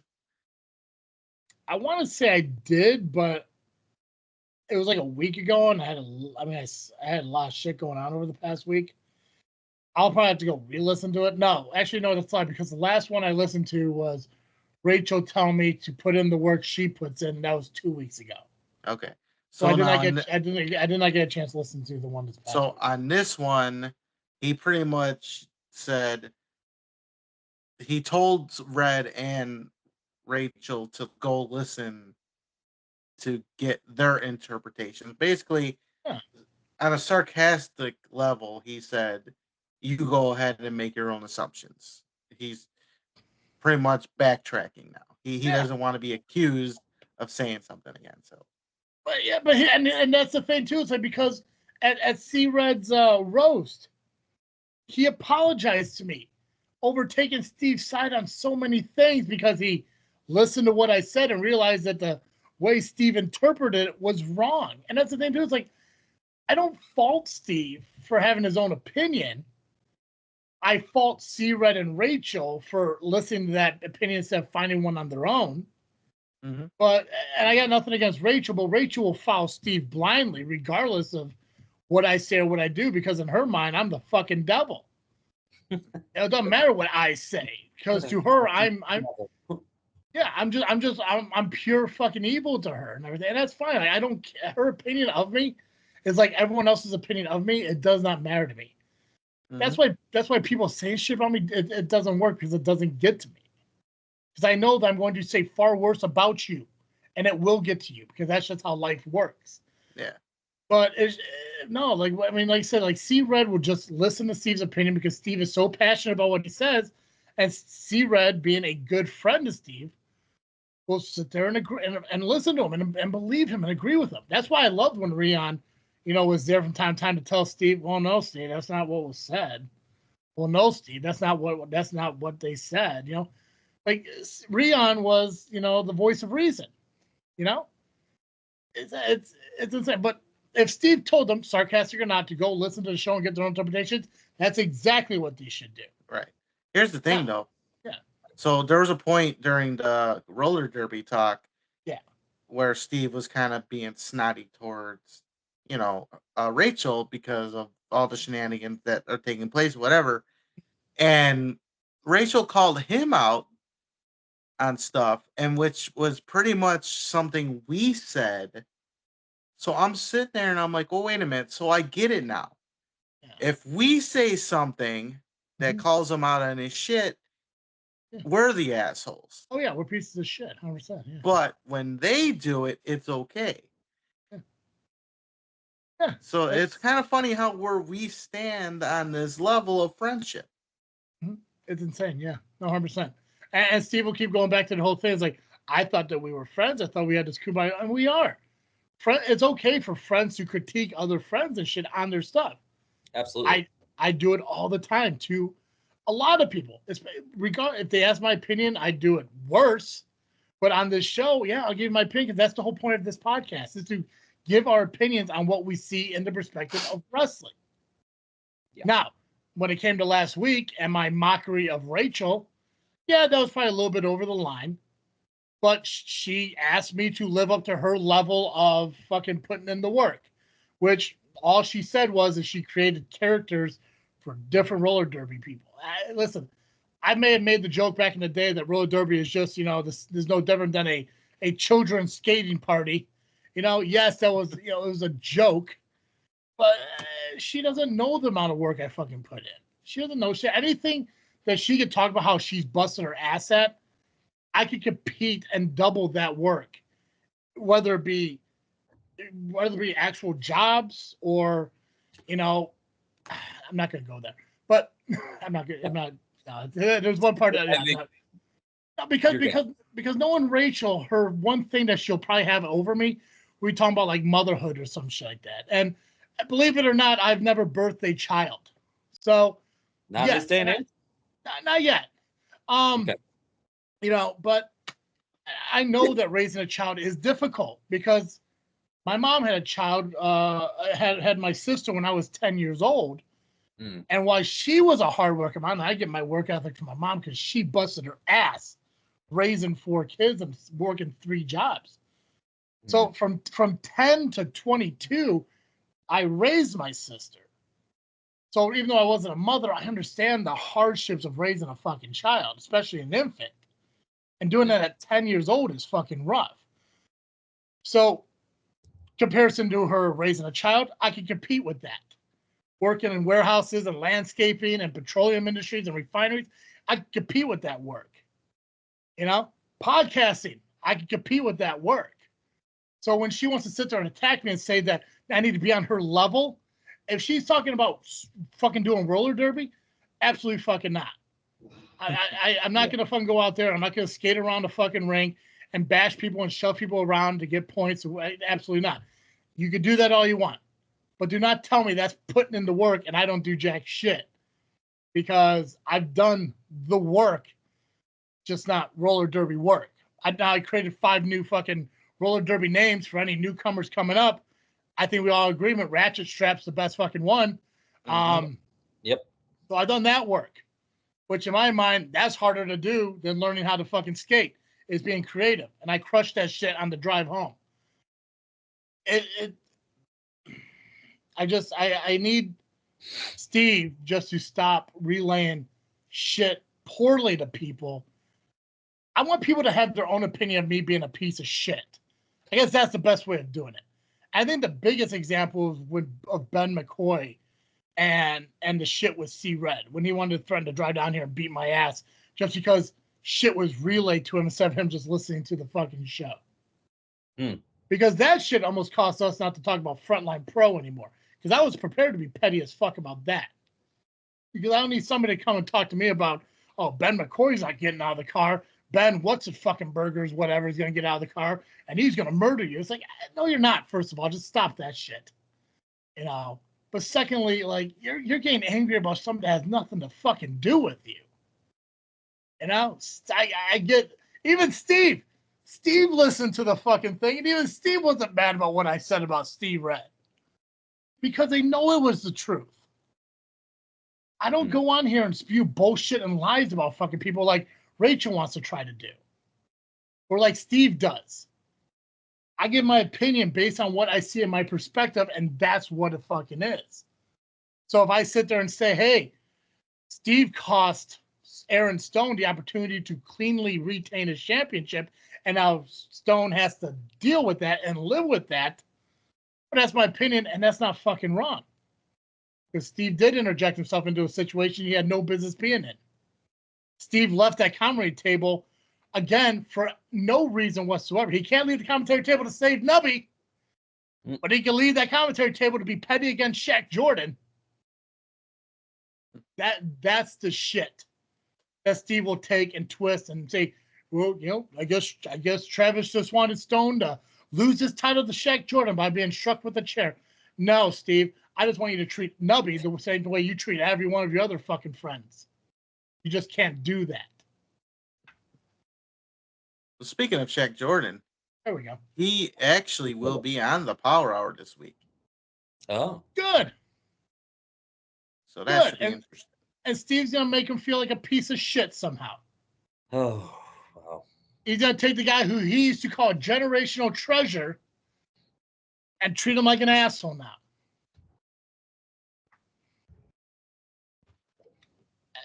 I hope Steve apologizes for what he for ruining a great match at RPW. Because that's exactly what he did. He got involved in the match. Honestly, I'm sure Stone, you know what, Nubby, you know Stone better than me. If Steve didn't get involved, would Stone lost that match? We'll never know. We'll never know because Steve inputted himself into that shit. Insane. We've all seen Final Destination. We see what fucking happens when you fuck with death. Not the same thing, but close enough. Death and wrestling, same thing. Got it. Yeah. Well, nonetheless, IPW returns. Spring Heat this Sunday, April 27th. 22341 Governor's Highway in Richmond Park, Illinois at the VFW. Doors open 3 p.m., bell time 4 p.m. Admission $15. Kids, you're just $10. 10 and under. 11, you gotta still pay 15. Excellent. Pax, let's jump into Ego Pro, man. So this is the first time we're talking about Ego Pro here. Pax was excited to bring that over here to the JFW, and I'm excited to talk about it. Yeah, a company that I've got to debut for last year. He did like semi-annual shows. The reason why I wanted to bring it in is because we're starting to see more regularity as we go into the baseball season. We have wrestling matches at Slammers as well as a couple other places. Thunderbolts, yes. So definitely a lot of cool stuff going on. You get to watch baseball game, watch wrestling. I've wrestled at the Forge for Ego Pro. This one though is right in my backyard. It's a shame I won't be able to attend, but I want a lot of people to go to this because you never know what's going to happen. So we have Ego Pro this Saturday, April 26th at Papa Magoo's Bar and Grill at 14285 South County Line Road in Shorewood, Illinois. Road. I got the eye of the test. Sorry, go on. Roads. Roads. Right in my backyard over here. Awesome to see. Tickets. So front row is completely sold out. When you say it's right in your backyard, like it's close enough where Pac-Man can see it. Yeah. He could probably watch this match from my yard. From the bush, from that one that singular bush that recently got added to your. Okay, gotcha. I asked my wife about it. She said she had no idea what that was. So I just thought she did some landscaping. Now I'm even more freaked out. Guys, so tickets are still available. The doors are going to open at 6 p.m. The show starts at 7. Front row is completely sold out. I just saw today that second row is sold out as well. There are some special VIP first and second row tickets that go for $100. This does include an open bar drink package. This is a bar, so you get to have some drinks. General admission will be $20. And second row is gone. Third row would have been 25, so you can either get general admission or third row for 25, general admission for 20. They are trying to get more chairs, I found out, so there's definitely starting to pack the place up. Some matches that we've got going on, guys, is going to be Latinos Most Wanted. We'll take on Shane Boucher and hang on, I just clicked on my thing. Jay Marston. It's Boucher. Boucher? What the? Didn't you just say Boucher like an hour ago? You No, I said said Boucher. Boucher. Man, the thing that I got kicked in the face by this guy, you think maybe that's why I can't say his name right because I'm still mad he kicked me in the face. Either that or you're stupid. A little bit of both. A little bit of both. CT is a hell of a thing, guys. Second match announced. We got a triple threat match. We have Lily Pescadilla, Regan Lydale, and Amina Belmont in a match. The Diamond in the Rough, Rafael Quintaro versus August Matthews. Victor, and how do you say that again, Turtle? Iniestra. There we go. See, versus Solomon Tupu. I don't know if you like him at all, but Ryan Matthews versus Trip Jordy. So that could be a good one. Yeah, no, but you like Ryan Matthews? Is he a fan? I don't know. You a fan, Ryan Matthews? I like to punch him in the face. I mean, I got hired by Ryan Matthews to beat up Chico, and that didn't go very well. I think I got set up for that one. Sounds about right. Yeah. So then we got Davey Bang versus Alfonso Gonzalez. And then, as I just mentioned, Chico Suave versus Robert Ego Anthony. Plus many more surprises. Guys, I do highly recommend, if you're listening to the show, you've never been to an Ego Pro show, to go. There's always some kind of big surprise. Robert Anthony Ego has been WWE, AEW, Ring of Honor. He's been around the world, so he has made a lot of connections, and he likes to do a lot of surprises. So you never know who is going to show up to a match where Robert Anthony Ego is at. Plus, support the local guys in the area. There are a lot of big names on here that you guys have seen everywhere else. So that is Ego Pro Battle at the Dome at Papa Magoo's Bar and Grill at the Shorewood Dome. Awesome. Yeah, I do like that Ego Pro did comment on there that he expects to see us all at the Dome. Unfortunately, two of us will be at Southland Championship Wrestling, and one will be laying around doing nothing. So. Yep, can't even go to my two favorite companies. That's right. Literally doing nothing. You can't sit there and say that's not true because that's exactly what it is. I might catch up on some shows. Oh, there you go. Get some IWTV. There we go. Nubby, what about Ultimate Combat Gauntlet? Where are we at with that? God, I love that. That's a good question. I'm gonna tell you some stuff right now about Ultimate Combat Gauntlet. How long can you Ultimate Combat Gauntlet is this Friday, April 25th, and they present Ultimate Combat X. Ooh, not my X, thank God. Okay. 6550 South Maynard Avenue in Bedford Park, Illinois, which is just down the street.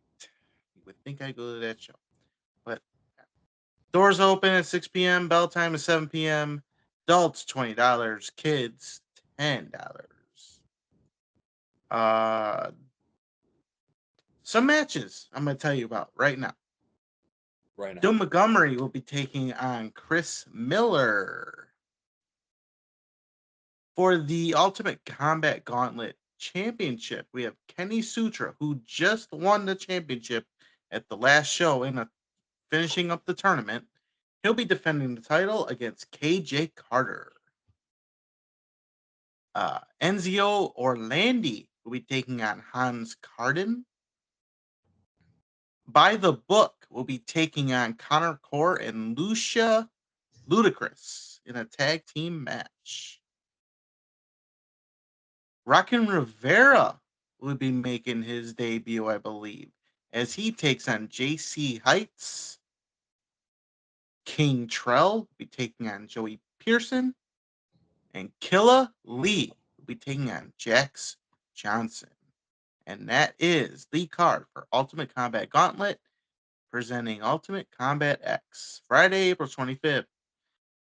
6550 South Maynard Avenue in Bedford Park, Illinois. Doors 6 p.m. Yeah, let's go with that. Doors 6 p.m. Bell time 7 p.m. Kids, you're $10. Adults, you're $20. So anytime between noon to 11 p.m. I can enter. Yeah. 6 Well, you p.m. probably could because it's a bar. It's a Magoo's Oh, bar. crap. I haven't been there yet, so that'd be kind of cool. I just love the name. Like, it just makes sense for a guy like me to be part of that. So It's definitely one that, I mean, again, my whole goal was to make all of these shows in 2025. Here we are mid-April, and I haven't made any but SCW. It's still going to happen, though. I mean, and when you get shows that are Friday, Saturday, and Sunday, it's a lot easier. With Ultimate Combat Gauntlet being on Fridays and Bedford Park being an easy drive to get to compared to like a downtown Chicago one. This one's easy, and I do want to try getting into this one because the thing is too, like a lot of the wrestlers that are at Ultimate Combat are CSW guys that I would love to see, but tickets to CSW sell out so quickly, and like I said, getting to downtown Chicago from my house is sometimes a little bit rough. So,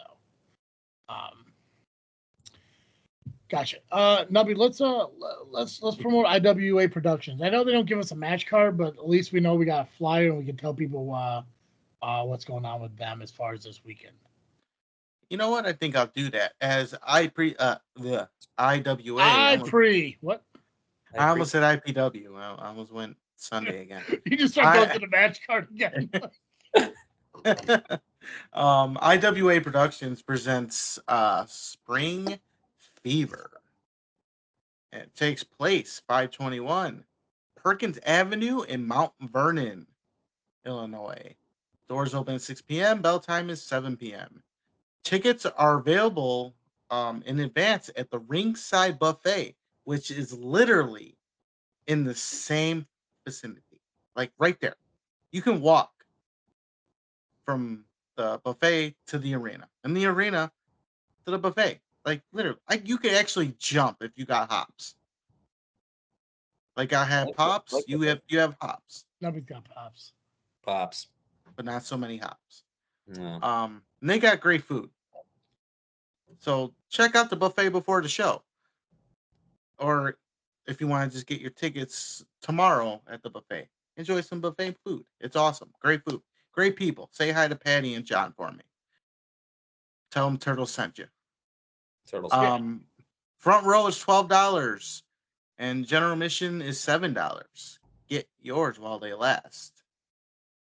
Now, the only thing they have that might be about the show is after winning the Mount Vernon Rumble match, Sid Holland has earned a title shot against the IWA Productions heavyweight champion, Playboy Double H.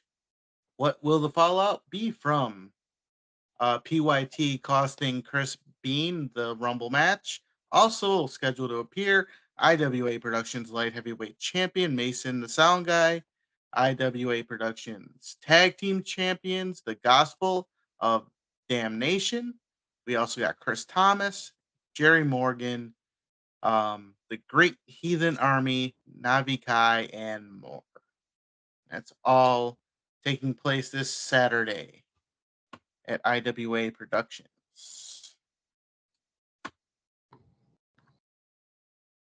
MCW is this Friday, April 25th at the Skydive Chicago. That's 3215 East 1969th Road in Ottawa, Illinois. Doors open at 6. Showtime's at 7. General admission tickets are $20. Kids are $10. 6 and under are free. Tickets are available at their social medias. As of right now, we got some matches that I can sit here and share with you. And shout out to MCW for not only providing the match card for your upcoming show, but also sharing the posts about us talking about you. Really appreciate that. I know, it's crazy, right? So it's the event is called MCW Street Fight. Again, it's located at the Skydive Chicago in Ottawa. We're gonna see a triple threat tag team elimination. Awesome, fucking elimination match. Good. It's like they listen. The OGs are taking on Jack and Eddie, who are also taking on Risky Business. I don't know if I said that right. I don't speak Ebonics. We have a women's match with Leslie Michelle taking on Reagan Lydale. 2 out of 3 falls tag team match with White Meat taking on the Mutants. Triple threat match with Eric Surge taking on Aries Creed, taking on Ethan Everhart. We're going to see the MCW US champion Rafael Quintero, who's going to be back in action. The MCW World Championship match, we're going to see Axel Rico taking on Eric Schultz. And in the MCW Street Fight, the main event, you're going to see Chris Mercer taking on AMB. Make sure you guys are following MCW on Facebook, YouTube, and Instagram. And like I said, tickets are available on their website link, which is available on their social media accounts. And again, it is this Friday at Chicago Skydive Chicago. Skydive Chicago in Ottawa, Illinois. Just make sure you check out their amazing shows. Make sure you follow them on social media. And I thank them for getting me the information to relay to you guys, because that's how this works. It's almost like if you tag us, we will talk about you. Well, yeah, and you know what? It didn't take me 7 years to do that with them. Correction, 8 years this coming June. Oh, wow. Congratulations. Yeah, it's coming up quick. But again, 3215 East, 1969th Road in Ottawa, Illinois. Doors open at 6. Showtime is at 7 p.m. It is this Friday for MCW Street Fight. Perfect. Gotcha. It is at a hangar, so don't freak out when you guys go to there. It's a really cool place, though. Listen, I don't care what the place look like as long as it's got chairs. There are chairs. That's the one thing about I think it was Ego. They do the the baseball shows. No, not those. The concert hall one. The Forge? Yeah, they don't have chairs there, do they? Yeah, they do. There's chairs. Yeah, For some they reason, just sold out okay. quick. So for some reason, like I remember, and maybe it wasn't Ego Pro, maybe it was a different wrestling company that had a show there once, but it was like it was standing room only. Like it wasn't. It's not like hey, all the chairs are sold out. Is that there is no seats. It's all standing. So I'm thinking maybe it was a different show then, because one of the reasons I never went to a show at the Forge is because like I want to sit. And it's not lazy. It's just like I know the show's going to go for 4 hours. Yeah. I don't want to stand there the whole time. Yeah, I did a booth at that Ford show with Yeah. no seating, and I can tell you right now that hurt the next day. Gotcha. Okay, so they do have shows there that are no seating. But that's not Eagle Pro. Eagle Pro has seats at theirs? Ego has seats. It could have been freelance. I know they did a show there. Maybe that's what it was then, yeah. I know it was wrestling, and I know they said that there's no seating. It's standing room only entry, so. Noted. Okay, we covered IPW, IWA, Ego, Midwest, Ultimate. Let's talk about Frontline Pro. You know what? I'm going to tell you about Frontline Pro. I'd would hope hope so, so. because I don't think Apex has the information for it. I did not. He doesn't, because I do. Okay, good. I'm proud of you. And It's time to climb to glory, brother. it is Climb to Glory. And we are going to climb to glory this Saturday, April 26th, at the Oak Ave Community Center, which is 201 South Oak Ave in Marshfield, Wisconsin. Ooh, Going to Wisconsin. Holy Wisconsin. shit. Cheeseland. Here we come. 6 p.m. is the bell time. So I assume 5:30, 5:15, doors open, somewhere around there. General admission is $20. We have for the Bakerville Championship, it will be Joe Alonzo, who is the current Bakerville champion. He'll be taking on Jared Jacks. Then we have Kevin Calloway taking on Redis Atlas. In a Liberty match, we have Rory Shield taking on Sierra. Settle down, Travis. Settle down.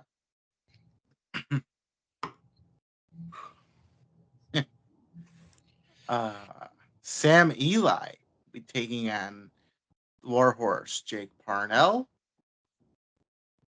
For the heavyweight title, we have Josh Price, the champion, taking on Tyson Maddox. And we have the Call Your Shot ladder match. And it will be Ben McCoy, Shaq Jordan, Justin Fowler, Kayvon Lee, Joey Avalon, settle down, Travis, and Dante Casanova. So, do we know what's hanging over the ring? No. I could only assume, being that it's Frontline Pro and what they represent and what they do as far as like veterans and military and all that stuff. If it's anything, it's like an ROTC rifle or something like that. Maybe. That'd be kind of cool. Or maybe a pool cue. You call your shot playing pool. As long as it ain't a bat. As long as it's not a bat. Like I said, it'd be unique. I mean, because of Baker's, I can still pool cue. If it's something unique, I'm on board 100%. What about a phone? Yeah, right. It's just one of those old like block phones that they had from like the 90s and shit. The Zach Morris phone? Yeah, there we go. Just one of the bag phones and shit that like cost like $18 a minute to fucking talk on. I mean, yeah, because then you can actually hit somebody with it. Exactly. We got to find out. Steve, if you're listening up to this point, can you say on your show what's going to be hanging over the ring? Because I'm curious. I'm going to put my bet on an ROTC rifle or some sort of fake rifle of sorts. That could be cool. That's my prediction. Nubby, you're going with pool cue? Yeah. Pex, what are you going with? You want to take the block phone? Yeah, I'll take the block phone. That's fine. There we go. Okay, awesome. So one of us is right and the other one's dumb. And then there's Nubby. Okay. What the hell? You could have thought of your own thing, but you just took what I said. I get it. Yeah, no, I was thinking real shotgun, but I think, Oh, God. Can you imagine? Oh, my God. Can you imagine if it was a beanbag gun? Oh, Jesus Christ. Like, you literally call your shot by beanbagging the fucking champion. Come out, beanbag the champ, and then go for the pin. Oh, yeah, fuck yeah. Just a beanbag gun. Book it. Book it. There we go. Fucking beanbag match. Right? Just start calling people, hey, you want to be part of a beanbag match? Like, what is that? We're playing like cornhole? Kinda. Close. Kinda. Just without the the boxes. Yeah, it's with the gun. Yeah. See, well, let me explain to you. So it's like cornhole, except you're the box and the bag's coming at you a lot faster. Yeah. There we go. I'm like good way to describe it. And you get no padding. It either hits you or don't. Deal with it. Hell yeah. Hey, duck or dive, bro. God. Oh, yeah. Is there anything else for Frontline? I didn't mean to interrupt and cut you off there. No, that's it. That is taking place this Saturday, April 26th, at the Oak Ave Community Center, 201 South Oak Avenue in Marshfield, Wisconsin. 6 p.m. bell time. Intermission, $20. Yeah. All right, guys. Pax is going to end the show here with Southland Championship Wrestling. Oh, yeah. Awesome. I get to end this. All right. So, as Travis led into, Southland Championship Wrestling this Saturday, April 26th at the Shabance Civic Center presents Hangover. The Shabance Civic Center is at 180 West 1st Street in Shabance, Illinois. First South Street. First South Street? Oh, is that what that is? An S? You know, yeah. I don't know who made their flyer, but it's hard to read. I just GPS the place and just show up. It's supposed to give you the illusion of you have a hangover. Oh, okay. Well, it's definitely making me feel that way, but that also could be prepping for the surgery, so I don't know. It's even doing his job. Yeah, we'll figure it out. But yes. I just happen to memorize it because after a few years of saying it every fucking week or every other month, I used to it. I show up. There you go. Yeah, show up. Doors open at 6 p.m. for High Voltage. Travis, do you have a High Voltage card yet or no? Oh, yeah. All right, so we're gonna see the governor, the one-on-one with Odinson. Odison's making his return to High Voltage to I don't know, because he can't fucking leave. DJ in his retirement match. I don't understand. Here's I think This fifth one. He's just never gonna fucking leave. He's just always gonna fucking be there. Okay. Right. I mean, you know how like they have like Viking funerals and shit. No one's burned him yet. He's not done building the boat. So so who fucking knows? Fantastic. VJ Price is gonna go one-on-one with the High Voltage champion Reaper. I was gonna give that title shot to you, but you're busy. So real busy. So maybe next time. Okay, thanks. We announced it last week. Freiberg and Tommy will have their match. Yes, it will be hair versus hair. So either way, I'm gonna have a good fucking laugh on whoever wins or loses. And Callaway and Johnny will team up, and they'll be going against the Cowabunga crew. That's gonna be Nubby. That's gonna be Nubby and the debut and tag team partner of Nubby for SCW. It's gonna be a debut, but obviously Sean Danger. I guess you guys can look at it as a warm up for your trios championship match on Sunday. But Sean Danger is making his way down to the Southland. He's gonna be teaming with Nubby to go up against rising stars of Johnny Chaos and Dallas Callaway. So not to be taken lightly. So good luck, Nubby. You and your partner. So that opens at 6, guys. That will be at 6 p.m. For High Voltage. Main show Hangover starts at 7 p.m. Tickets are $20 for front row and $15 for general admission. I have to stress this enough. If you buy a front row seat, you will have an assigned seat. If you buy a general admission seat, you cannot sit in the front row. You need to have that space open for those who have paid that ticket price. I know I've seen that a couple shows with security having to talk to somebody not in the right spot. So please, guys, just sit in your right spots if you're going. Not too many matches fully announced yet, but we got some of the big ones. The main event hold on. What do you mean not too many matches now? It's like 8 matches. Not announced. No. What's that? 1, 2, 3, 4, like 5, 6. Got 1, 2, 3, 4, and then a 5th one that randomly popped up about an hour ago in our show. Wait, what? You talk about what you got, and then I'll see. Maybe it is only 5, but well, there will be more show matches. Probably. Of course. I think there's 5. I think you're right. I think there is 5. I have 2 other matches. 4 plus 1 that popped up today, right? Yes. Maybe maybe there is only 5. And there's 2 that have not been announced, but people will be in action, so I'll go over that as well.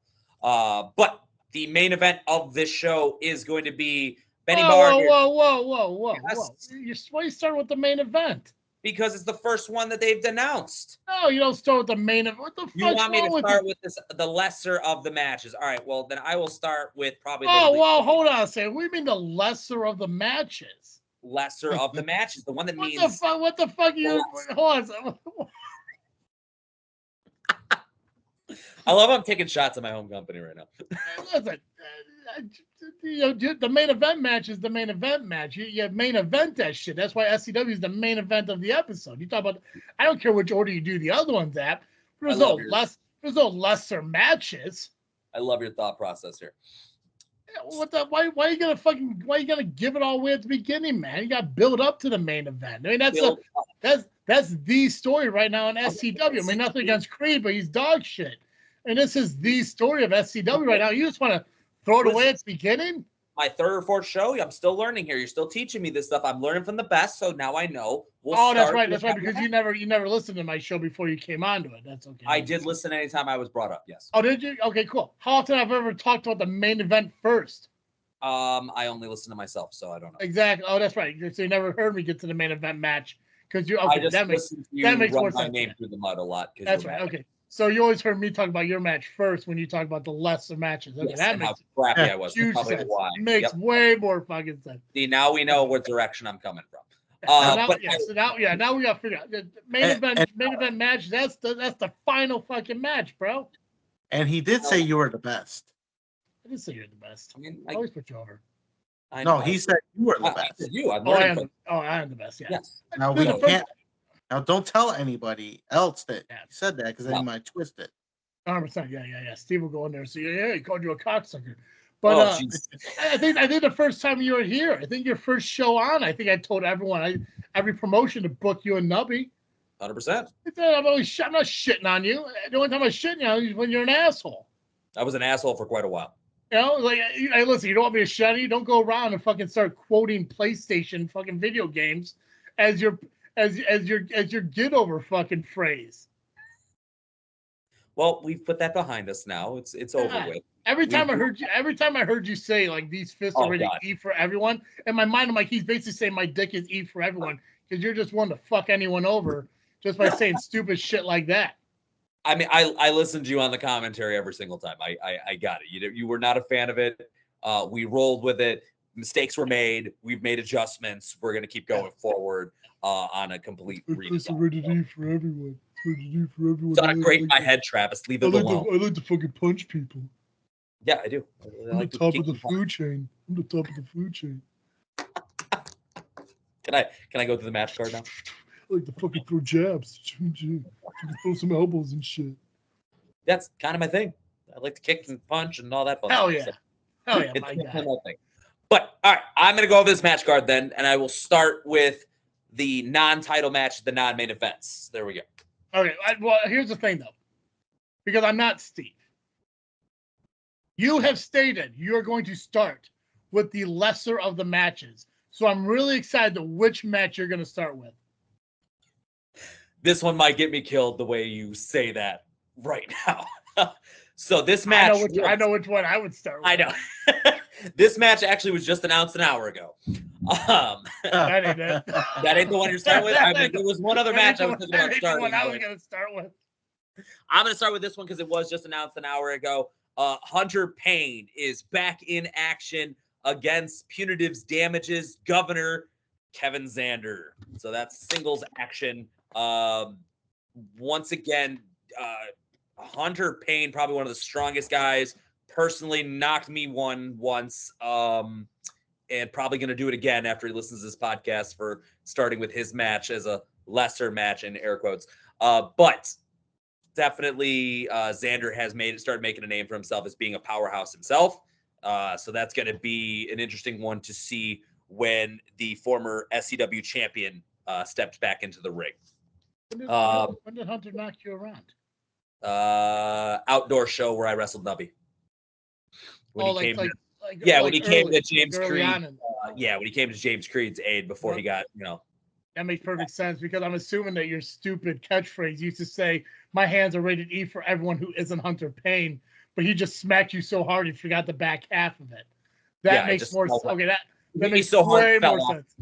Yeah, makes way more sense. Yeah. Way more sense. Yeah, he hit you in your soft spot. That makes more sense. Okay, gotcha. Gotcha. Also in action, we saw these two go at each other last month when Logan Steele takes on Terry Allen. That's the one you thought I was going to start with. What I want to start with. Logan choke slammed, I believe, Terry last month, and I think Terry at the end of the night punched Logan. I mean, it's happened so many times. These two have kind of crossed paths over the last 2 months, so they're finally going to be able to squash this out in the ring, which will be kind of interesting to see. So hopefully that gets ended. I don't see any official word here, Travis, for this next match. Hold on. I do want to say, pertaining to this match, the reason I say I would consider it the lesser of the match is a personal issue, nothing more than that, because I love Logan Steele. Yes. I'm just not a big fan of Terry appointing Flat Top as president of SCW and watching a shitty job that he has been doing. Now, I know that Terry can't correct it because he has no authority in SCW anymore. No. He gave that all to Flat Top. My personal issue with this match is Terry and the fact that he gave away presidency to somebody who has been in and out at SCW for the last 6 years instead of the guy who's been at SCW for the last 8. So, And who is that? oh, that's me. Okay. I should have been SCW president, and I appreciate that he considered me. Yeah, I appreciate that he considered me, but the fact that he gave it over to Flat Top just shows that he just needed to give it to somebody who was weak-minded for him to come back at any point and take over at this time. So, but I will say on the defense of Terry, the fact that he's wrestling Logan Steele in the ring with tough motherfuckers who are, I can't say young, but younger than Terry, and are basically fucking the Big Show. So, physical monsters, yeah. It's going to be a hard-hitting match, but when I say the lesser of it, it's more of a personal issue I have with Terry because he just fucking handed off the presidency instead of giving it to somebody who truly. Did you have a problem with Terry as the president as well, just not as extensive as until after he handed over the presidency to Flat Top? Say that again. What did you say? Did you have issues with Terry being president, but maybe just not as much of until after he handed the presidency to Flat Top? Did you have a problem with Terry? On the back end, when he started utilizing presidency for his own personal gain, that's when I had an issue with Terry Allen. Yeah. Yes. Okay. But I also had an issue with Terry when Terry took the presidency the way he did. And a lot of it has to do with the board of directors at SCW and all these fucking people. Like, I mean, I get Keist. I understand Keist. But the fact that Sentinel had it made no sense to me. The fact that Terry had it at the beginning made no sense. He grew into it, but then he fucking started using it for his own personal gain. Gave it up, and somehow had the right to appoint his successor. I don't get it. And the fact that the board has to know what Flat Top is doing and is okay with it is also a problem to have with it. Now you look at all these SCW presidents, you look at every official in SCW, and the one person that has the longest tenure as a president in that company is the general manager of High Voltage. He's been doing it for 4 years, 3.5, I think. I think it's coming up to 4 years, like this September or whatever. Okay. But I've also stayed consistent in my shit. You know, other than people thinking that I'm handing Nubby fucking title shots, it's just not true. You know, if that was the case, I would have justified the Gauntlet match that Nubby lost his championship in. You know, but fair is fair across the board. Yeah, these guys aren't it. Flat Top's just handing shit off, you know, whenever he feels it's convenient. Or maybe when he's just awake from fucking sitting in the corner. I don't fucking know. You know, when somebody has to fucking nudge him up, it's like, hey, man, somebody's pissing someone off. And he's like, wait a minute, what happened? Well, let me disqualify Eric Schultz, even though he got hit in the fucking head with the briefcase. Luckily, that got reversed. Yeah. After fucking, you know, Joe Biden's ass got fucking corrected, then 100%. But he sat at home on his porch, crapping himself, whatever. Oh, God. Listen. Anyways, go ahead. All right. So, glad we got it off our chest. So, Terry Allen versus Logan Steele. No stipulation. It's going to be a good match. Oh, yeah. Because Terry sucks. That's all it is. Got it. Okay, so we don't like Terry. Got it. It's not that I don't like Terry. It's not like the fact that he gave away the fucking presidency to somebody who's incompetent. That's all it is. I know. I got it. Here, let me do an impersonation because I'm good at this shit. I'm going to play both parts. I'm going to play Flat Top and I'm going to play Terry. So here's Flat Top. I'm going to give a title opportunity to somebody who deserves it. And here comes Terry. You mean you're going to give it to me? And then Flat's like, and I'm going to give it to Terry Allen. You know what? That seems about right. Okay. Yeah. Tell me when I'm wrong. Tell them lies. I'll tell you when it happens, but tell you when you're telling lies. Right. Nailed it. Anyways, that easy? Maybe I should just be more of a dick. I don't know. That's all it is. That's all. You just got to be right there when Flat Top's about to make a decision. It's like you know who's gonna get that next opportunity. Hey, Pax is gonna get the next opportunity. That's all you gotta do. Damn, it's literally that easy. Yeah, that's it. Noted for return. Got it. All right. 100%. Next match. All right. I'll look to you also for clarification on this one afterward, but we have the Torture Killer Scott Spade versus Whiskey Bent and Hellbound's Brandon Blaze. in a singles match. I have not seen any word on Max Holiday being there. I can't expect him to have his tag team partner, though, be alone. So I would expect your best friend and longest reigning 3-time SCW champion, as I think the exact wording you like to say all the time. My best friend, the longest reigning 3-time SCW heavyweight champion, BFF, Max Holiday. Will he be there? Will he not be there? That's something that the Torture Killers are going to have to find out night of. Ooh, now, so we're going to keep it a secret. Love it. Here's the thing, because I know for the fact Logan Steele fucking listens to this show when he's at the gym clanging and banging. Scott Spade, no clue. I don't think he knows what a podcast is. Good chance. Yeah, it's okay. Which is justified. I mean, look at the dude. He probably like, his phone probably still flips open and closed. Don't fucking know. But I'm not going to give away any trade secrets, because what kind of best friend would I be to the longest reigning 3-time SCW heavyweight champion, Max Holiday, if I was sit there and say, hey, expect Holiday to be in the corner. Right now, what we see Brandon Blaze going out there and fighting Scott Spade on his own, while Scott Spade is going to be coddled by Logan Steele and Mr. Misery. That's an exact quote from Nubby, by the way. He said that before, is that Scott Spade likes to be coddled by, Mistress Misery and Logan Steele. I wouldn't say that personally to a guy like that, because I've seen what he did to fucking Ivan Manson, but Nubby's willing to step up and tell you personally, Scott Spade, that you're weak. Those are Nubby's words, not mine. So I will not give away the game plan of Whiskey Bud the Hellbound, especially to my best friend, 3-time SCW longest reigning champion, Max Holiday. Okay, so gotta go there to find out then. I love it. 100%, yeah.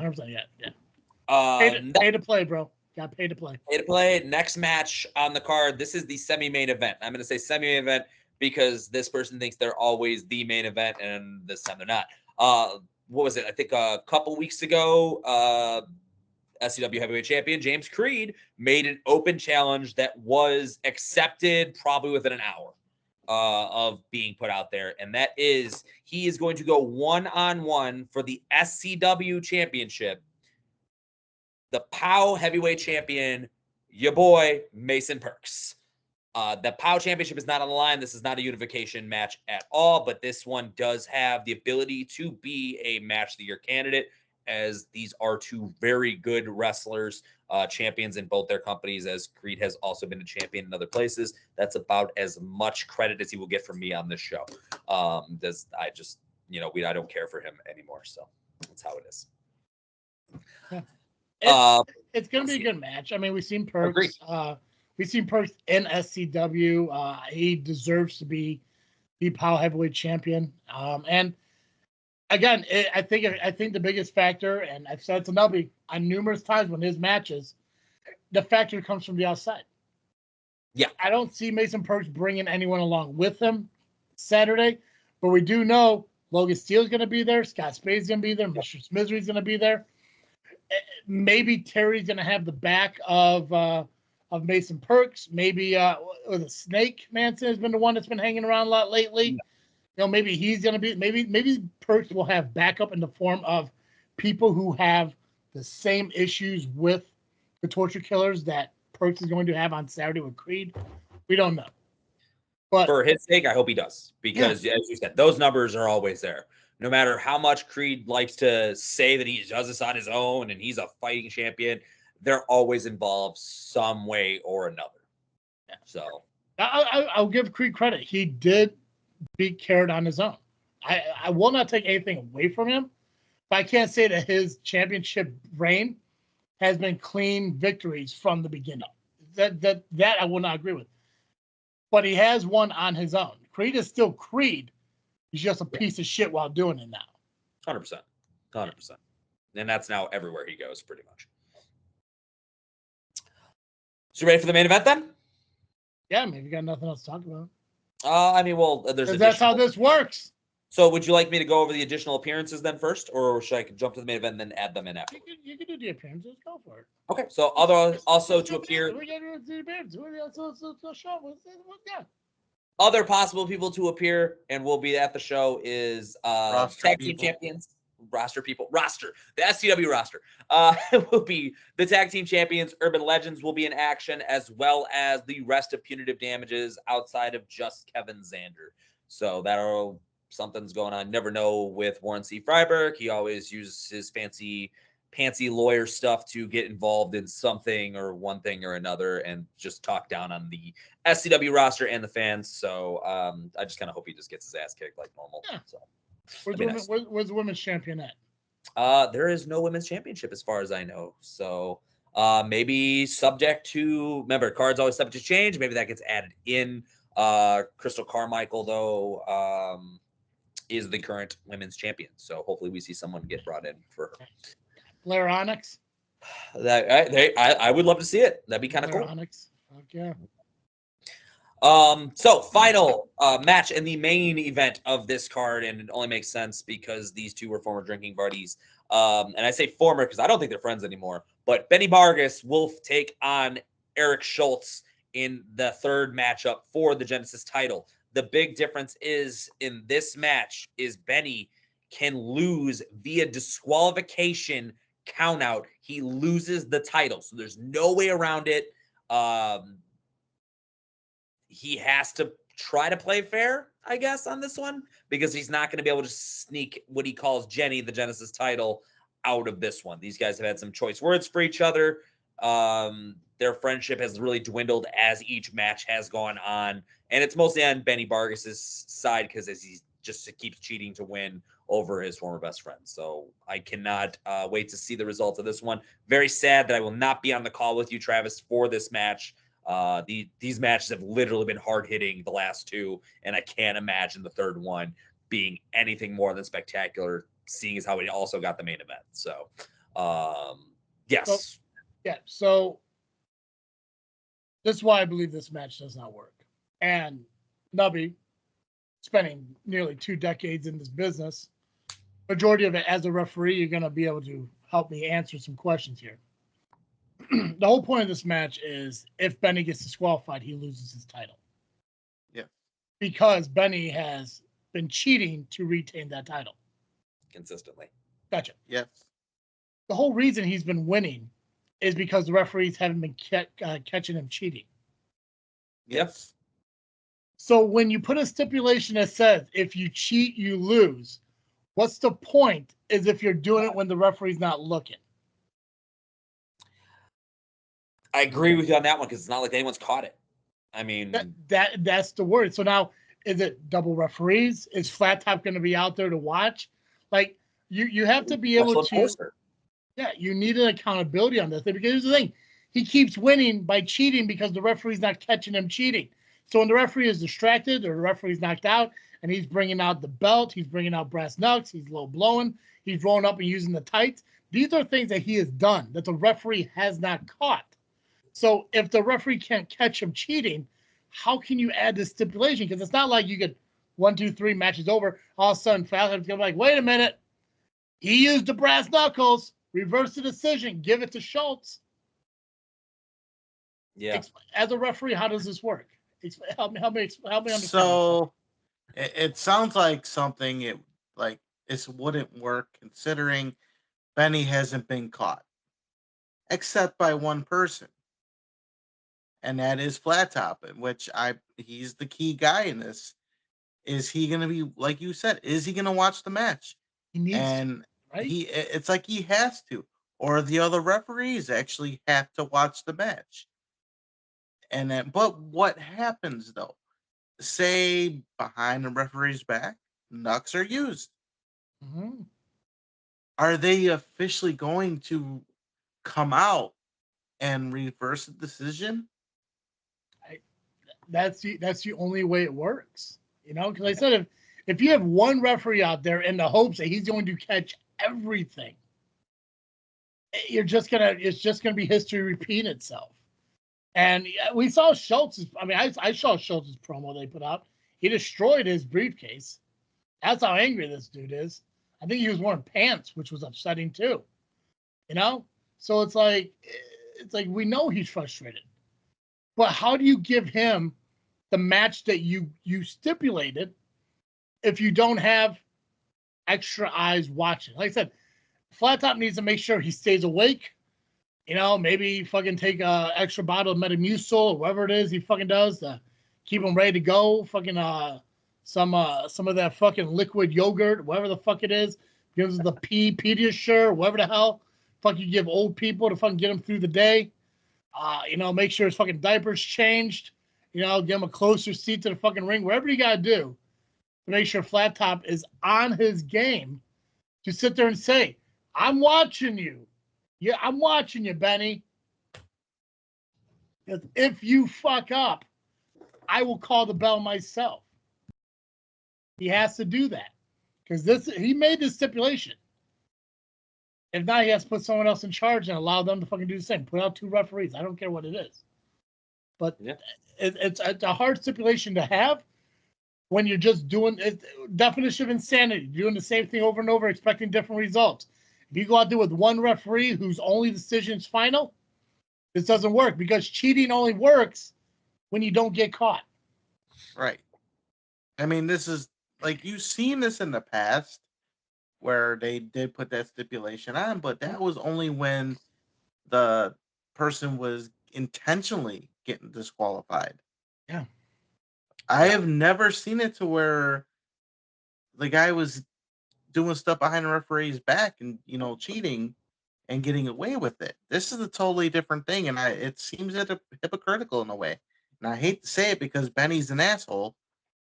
Yes. He's a piece of shit, just like Creed, but yes, from the referee standpoint, it's a sticky situation. Why the hell are both those champions dickheads? Just think about that real quick.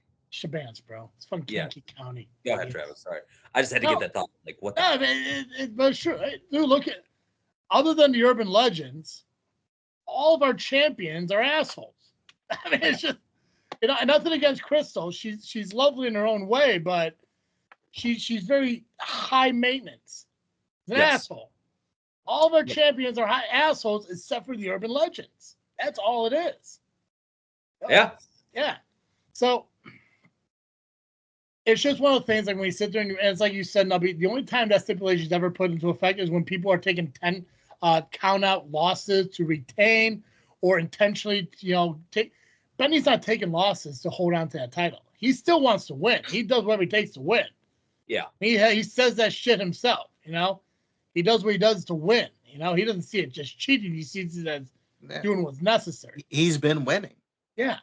So it does not make sense. Like I said, unless they have like Peck said, have an enforcer, have a second referee, have Flat Top be the Flat Top has a history of being a referee. Just be the enforcer on the side. Yeah. Oh, send fucking Chris out there. Fucking Chris will sit by ringside and fucking watch. Absolutely. Get Doris off his big ass in the bleachers and have him fucking do some shit. Who cares? Get somebody. Somebody other than you can't just have one referee. That's all I'm saying. Because if you have just one referee, it's prone to failure. Yeah. There's no accountability at that point. So we'll see. Benny, by all accounts, he's held that title for quite some time. I think he's the current longest reigning champion in SCW to date. Yeah, going almost on a year now. Yeah. So I'm assuming that he's not going to, not do everything he can to keep that fucking title going with him. True. Then that is SCW's Hangover this Saturday at Shaban Civic Center. Awesome. Nubby, final freaking wrestling thought. What are you freaking thinking about? We got wrestling wise. Oh, so many things. I don't know where to go. Ooh, you get one though. Make it count. Yeah. One. So I think I'll just stick with what I originally wanted to talk about. CM Punk. Do you feel like he's living his best life right now? Yeah. Yeah. I think he's enjoying it. Yeah. I think he got to live his dream. He's doing something he loves. He's having fun doing it. Are you asking me if I think Phil Brooks is living his best life or CM Punk is living his best life? Phil Brooks as a whole, as a person. So I had this conversation with Tom of Scourge of Society. I was comparing his AEW debut to his Survivor Series, return to WWE. Okay. If you look at his facial expressions just in his entrance or just standing out there, it's like he knew in AEW that as happy as he was to be back in wrestling, he knew there was some kind of toxicity gonna take place. Yeah. Whereas you return to Survivor Series, he was all smiles. Yeah. And you haven't seen him smile in so long. So I feel like this time around, he's finally like, maybe he grew up a little bit because we all Yeah. heard the stories. I mean, Mhm. I've partied with his real brother, and I've heard the stories about how much of an asshole he was. CM Venom. No, CM Venom's not his brother. Ah, Was Where's that the just gimmick, brother? partner at the time where they got the chick magnet idea? Yeah. Where's the gimmick, brother? It's a gimmick. Where's the gimmick? Well, his real brother was Mike Brooks. Mike. So, yeah. It just You seems talking like about wait, you talking about the bald headed dude who was like, "Believe it or not, I'm walking on it." no. Oh, Who's that? That's a no. Brooks. That's Jeff Brooks. That's a Okay, totally so it's a different. cousin. So it's a cousin or something. Well, I wouldn't. I mean, I don't think really- We'll live the gimmick. I don't know. Yeah, work the Oh, gimmick, brother. Work the It's gimmick. fine. Hey, listen, you go to fucking YouTube, you go to Podbean, you go to Facebook, you go to Twitter, Instagram, it all says the same thing. We live where kayfabe exists, brother. Live that shit. Live it. Jeez.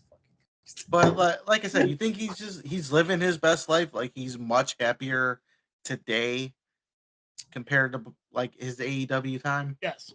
100%.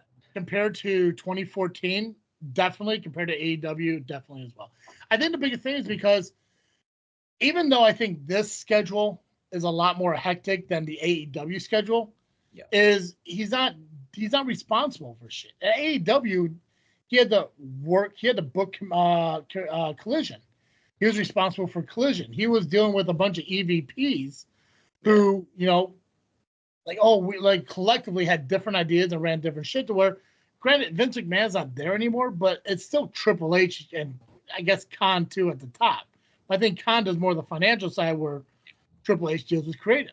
You're creative. And I think Triple H has gone on interviews and stuff. I think it's comedian Schultz, I think his name was, where he was talking about how like him and Punk were having a conversation about creative, and like Punk didn't agree with it, and like I guess he heard from somebody else that Punk wasn't happy with it, so he went to Punk and said, "Okay, well, what do you want to do? Like, because I think because now it's not so much like it's my way or the highway anymore." 100%. And he has the ability to do what he wants to do. And I think what's cool about it is that a lot of what's being seen to people, it's still reality being used inside storylines. And I think that's the best part of it. That's what I've talked about before. I love wrestling when it feels real. Mm-hmm. When everything feels like a shoot. When reality and everything blur. I think that's why I love like WCW, because that's when reality started blurring those lines. I loved it. I think what they're doing now with Seth and Roman and what happened with Paul Heyman, I think that kind of like blends everyone together in some future stories and everything. I think that's what he loves to do. And I think he's like just happy to be back, to be like an actual leader to people who want to listen to him. Right. Not so much people who are just like, well, I could listen to you, but they say you're a piece of shit, and shit like that. I feel like he was sabotaged a bit in AEW. Like, Probably. I get it. We don't want to work with pieces of shit. But if we have to, I'd rather work alongside somebody than have, drama. Yeah. Like, there's a guy that in wrestling that owes me money, and I never want to work with him. I never want to have a match with him because I may shoot on him. But if I have to work with him in the company, I can deal with that. Yeah. Despite my feelings. I think the EVPs should have been professional about it and work with him instead of trying to sabotage him. Yeah, I think this all started out with the Hangman Page shit. Yeah. Where Hangman went into business for himself and Punk took it personally. And the fact that Hangman was friends with Omega and the Young Bucks. And again, this is just perspective, but I think that's where and I think Tony tried his best to kind of keep the peace And like, but Tony doesn't have the ability to be a Vince McMahon, to be a Triple H, to be a Nick Khan. He's like he wants everyone to be fucking happy, and he's like, well, I want this to be the greatest thing, and the Bucks and Omega, they're gonna know what the best thing is. If I had to look at Punk's entire run in like AEW, I think the best thing that he did, and the only thing he did that was great, was the MJF stuff. Oh, yes, that stuff was great. Out of that, I think it was just miserable to him. Yeah, I think Jack Perry made it worse. We all saw the footage that AEW tried to put out there without sound to try to make him look like a piece of shit, and you had to show them exactly what he said happened. Yeah. Him going to AEW, I think it was just his way of getting back into the business, and he appreciated it, but it's not where he was meant to be. It was to show that he still had so much value in the wrestling industry, and then got brought back in WWE and actually, as you said, got respected, got something that he hadn't gotten with Vince McMahon. And he said that consistently. He didn't hate professional wrestling. He hated the guy in charge. At the time. WWE was it. And then he goes to AEW, comes back, shows how much of a draw he is, and WWE knew it. And they're like, look, we want to bring you back in. You're going to have some creative ideas, and that's something Triple H wants to know. He wants to know these guys that he's also worked with that have been in the business. Well, what do you think would be better here? And at least have a discussion with them and say, well, this is why I want you to do it. I think it's so much better than I'm dad and I'm going to tell you what to do and you have to do it. Yeah. So that's my perspective on that. But you hit it right in the head. I was going to say the same thing with the Triple H interview that just popped up the other day. Good one, Nubby. I like that. Pex, what's your final freaking thought? What are you freaking thinking over there? Once again, go watch Karrion Kross's interview this morning. It's all over. You cannot find a wrestling circuit that has not listened to this man's words. Not only could that have, you talked about that realism, it felt very real. It felt very raw, and it was awesome. But not only that, it shows that he needs more mic time, needs more time on television. This man can cut promos, and he's literally, I think somebody suggested how many little stories in WWE he's actually entwined in.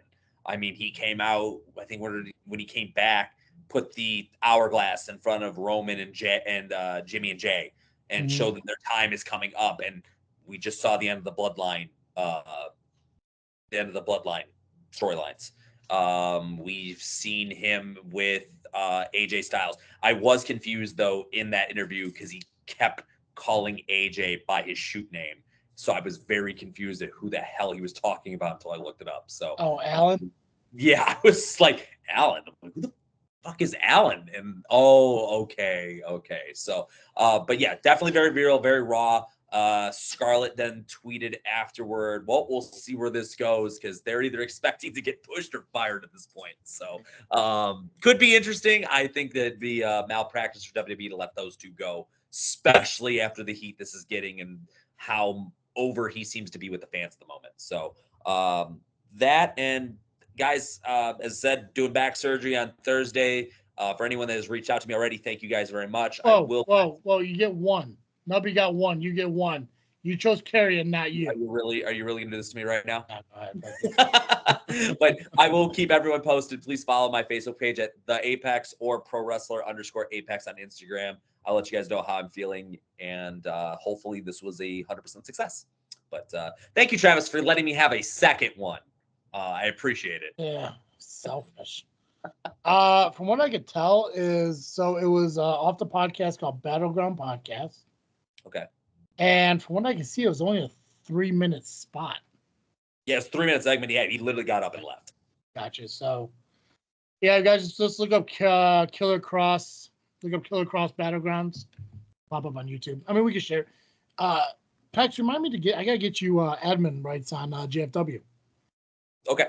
That way you can share shit. So, So the only thing I really want to talk about, and I was trying to go back and forth on what I want to talk about, the one that stuck out to me the most is WWE inquiring buying AAA. Cool. Yes. How awesome is that? I know, I think there was a lot of speculation that it was going to become NXT Mexico. Mm-hmm. I did hear a lot of rumors of that for a long time. Yeah. So they announced it on night 2's pre-show of WrestleMania that they acquired AAA. They're going to do Worlds Collide. I believe it's June 7th. Yes. I believe that's the same weekend as their PLE as well. Okay. So I think World Collide is going to include AAA, NXT, and WWE.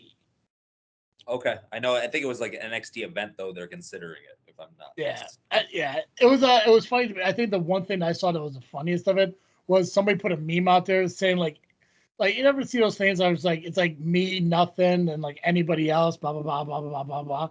I think I saw a meme where it says like AEW sets date for Mexico Arena show, WWE buys AAA. We are not the same. Yeah, which is fantastic because again, I'm not a big AEW follower. We don't talk. I said this on the show that didn't record when I did the show with Jay over the weekend, and the recording didn't work out. Yeah. It's like we don't talk about AEW because I just have no interest in AEW. Like like their whole AEW were the best wrestle. It's bullshit. It's just not. They don't do anything to interest us at all. No. It's spot heavy. It's it. If you're a spot person, go watch AEW. If you want, and they don't sell out arenas either.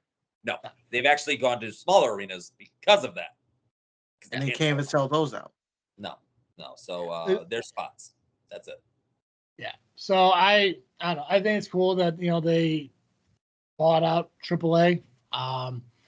If it ends up becoming NXT Mexico, I don't think it ever will. I don't think they're ever going to officially change it to NXT. It's not like NXT UK.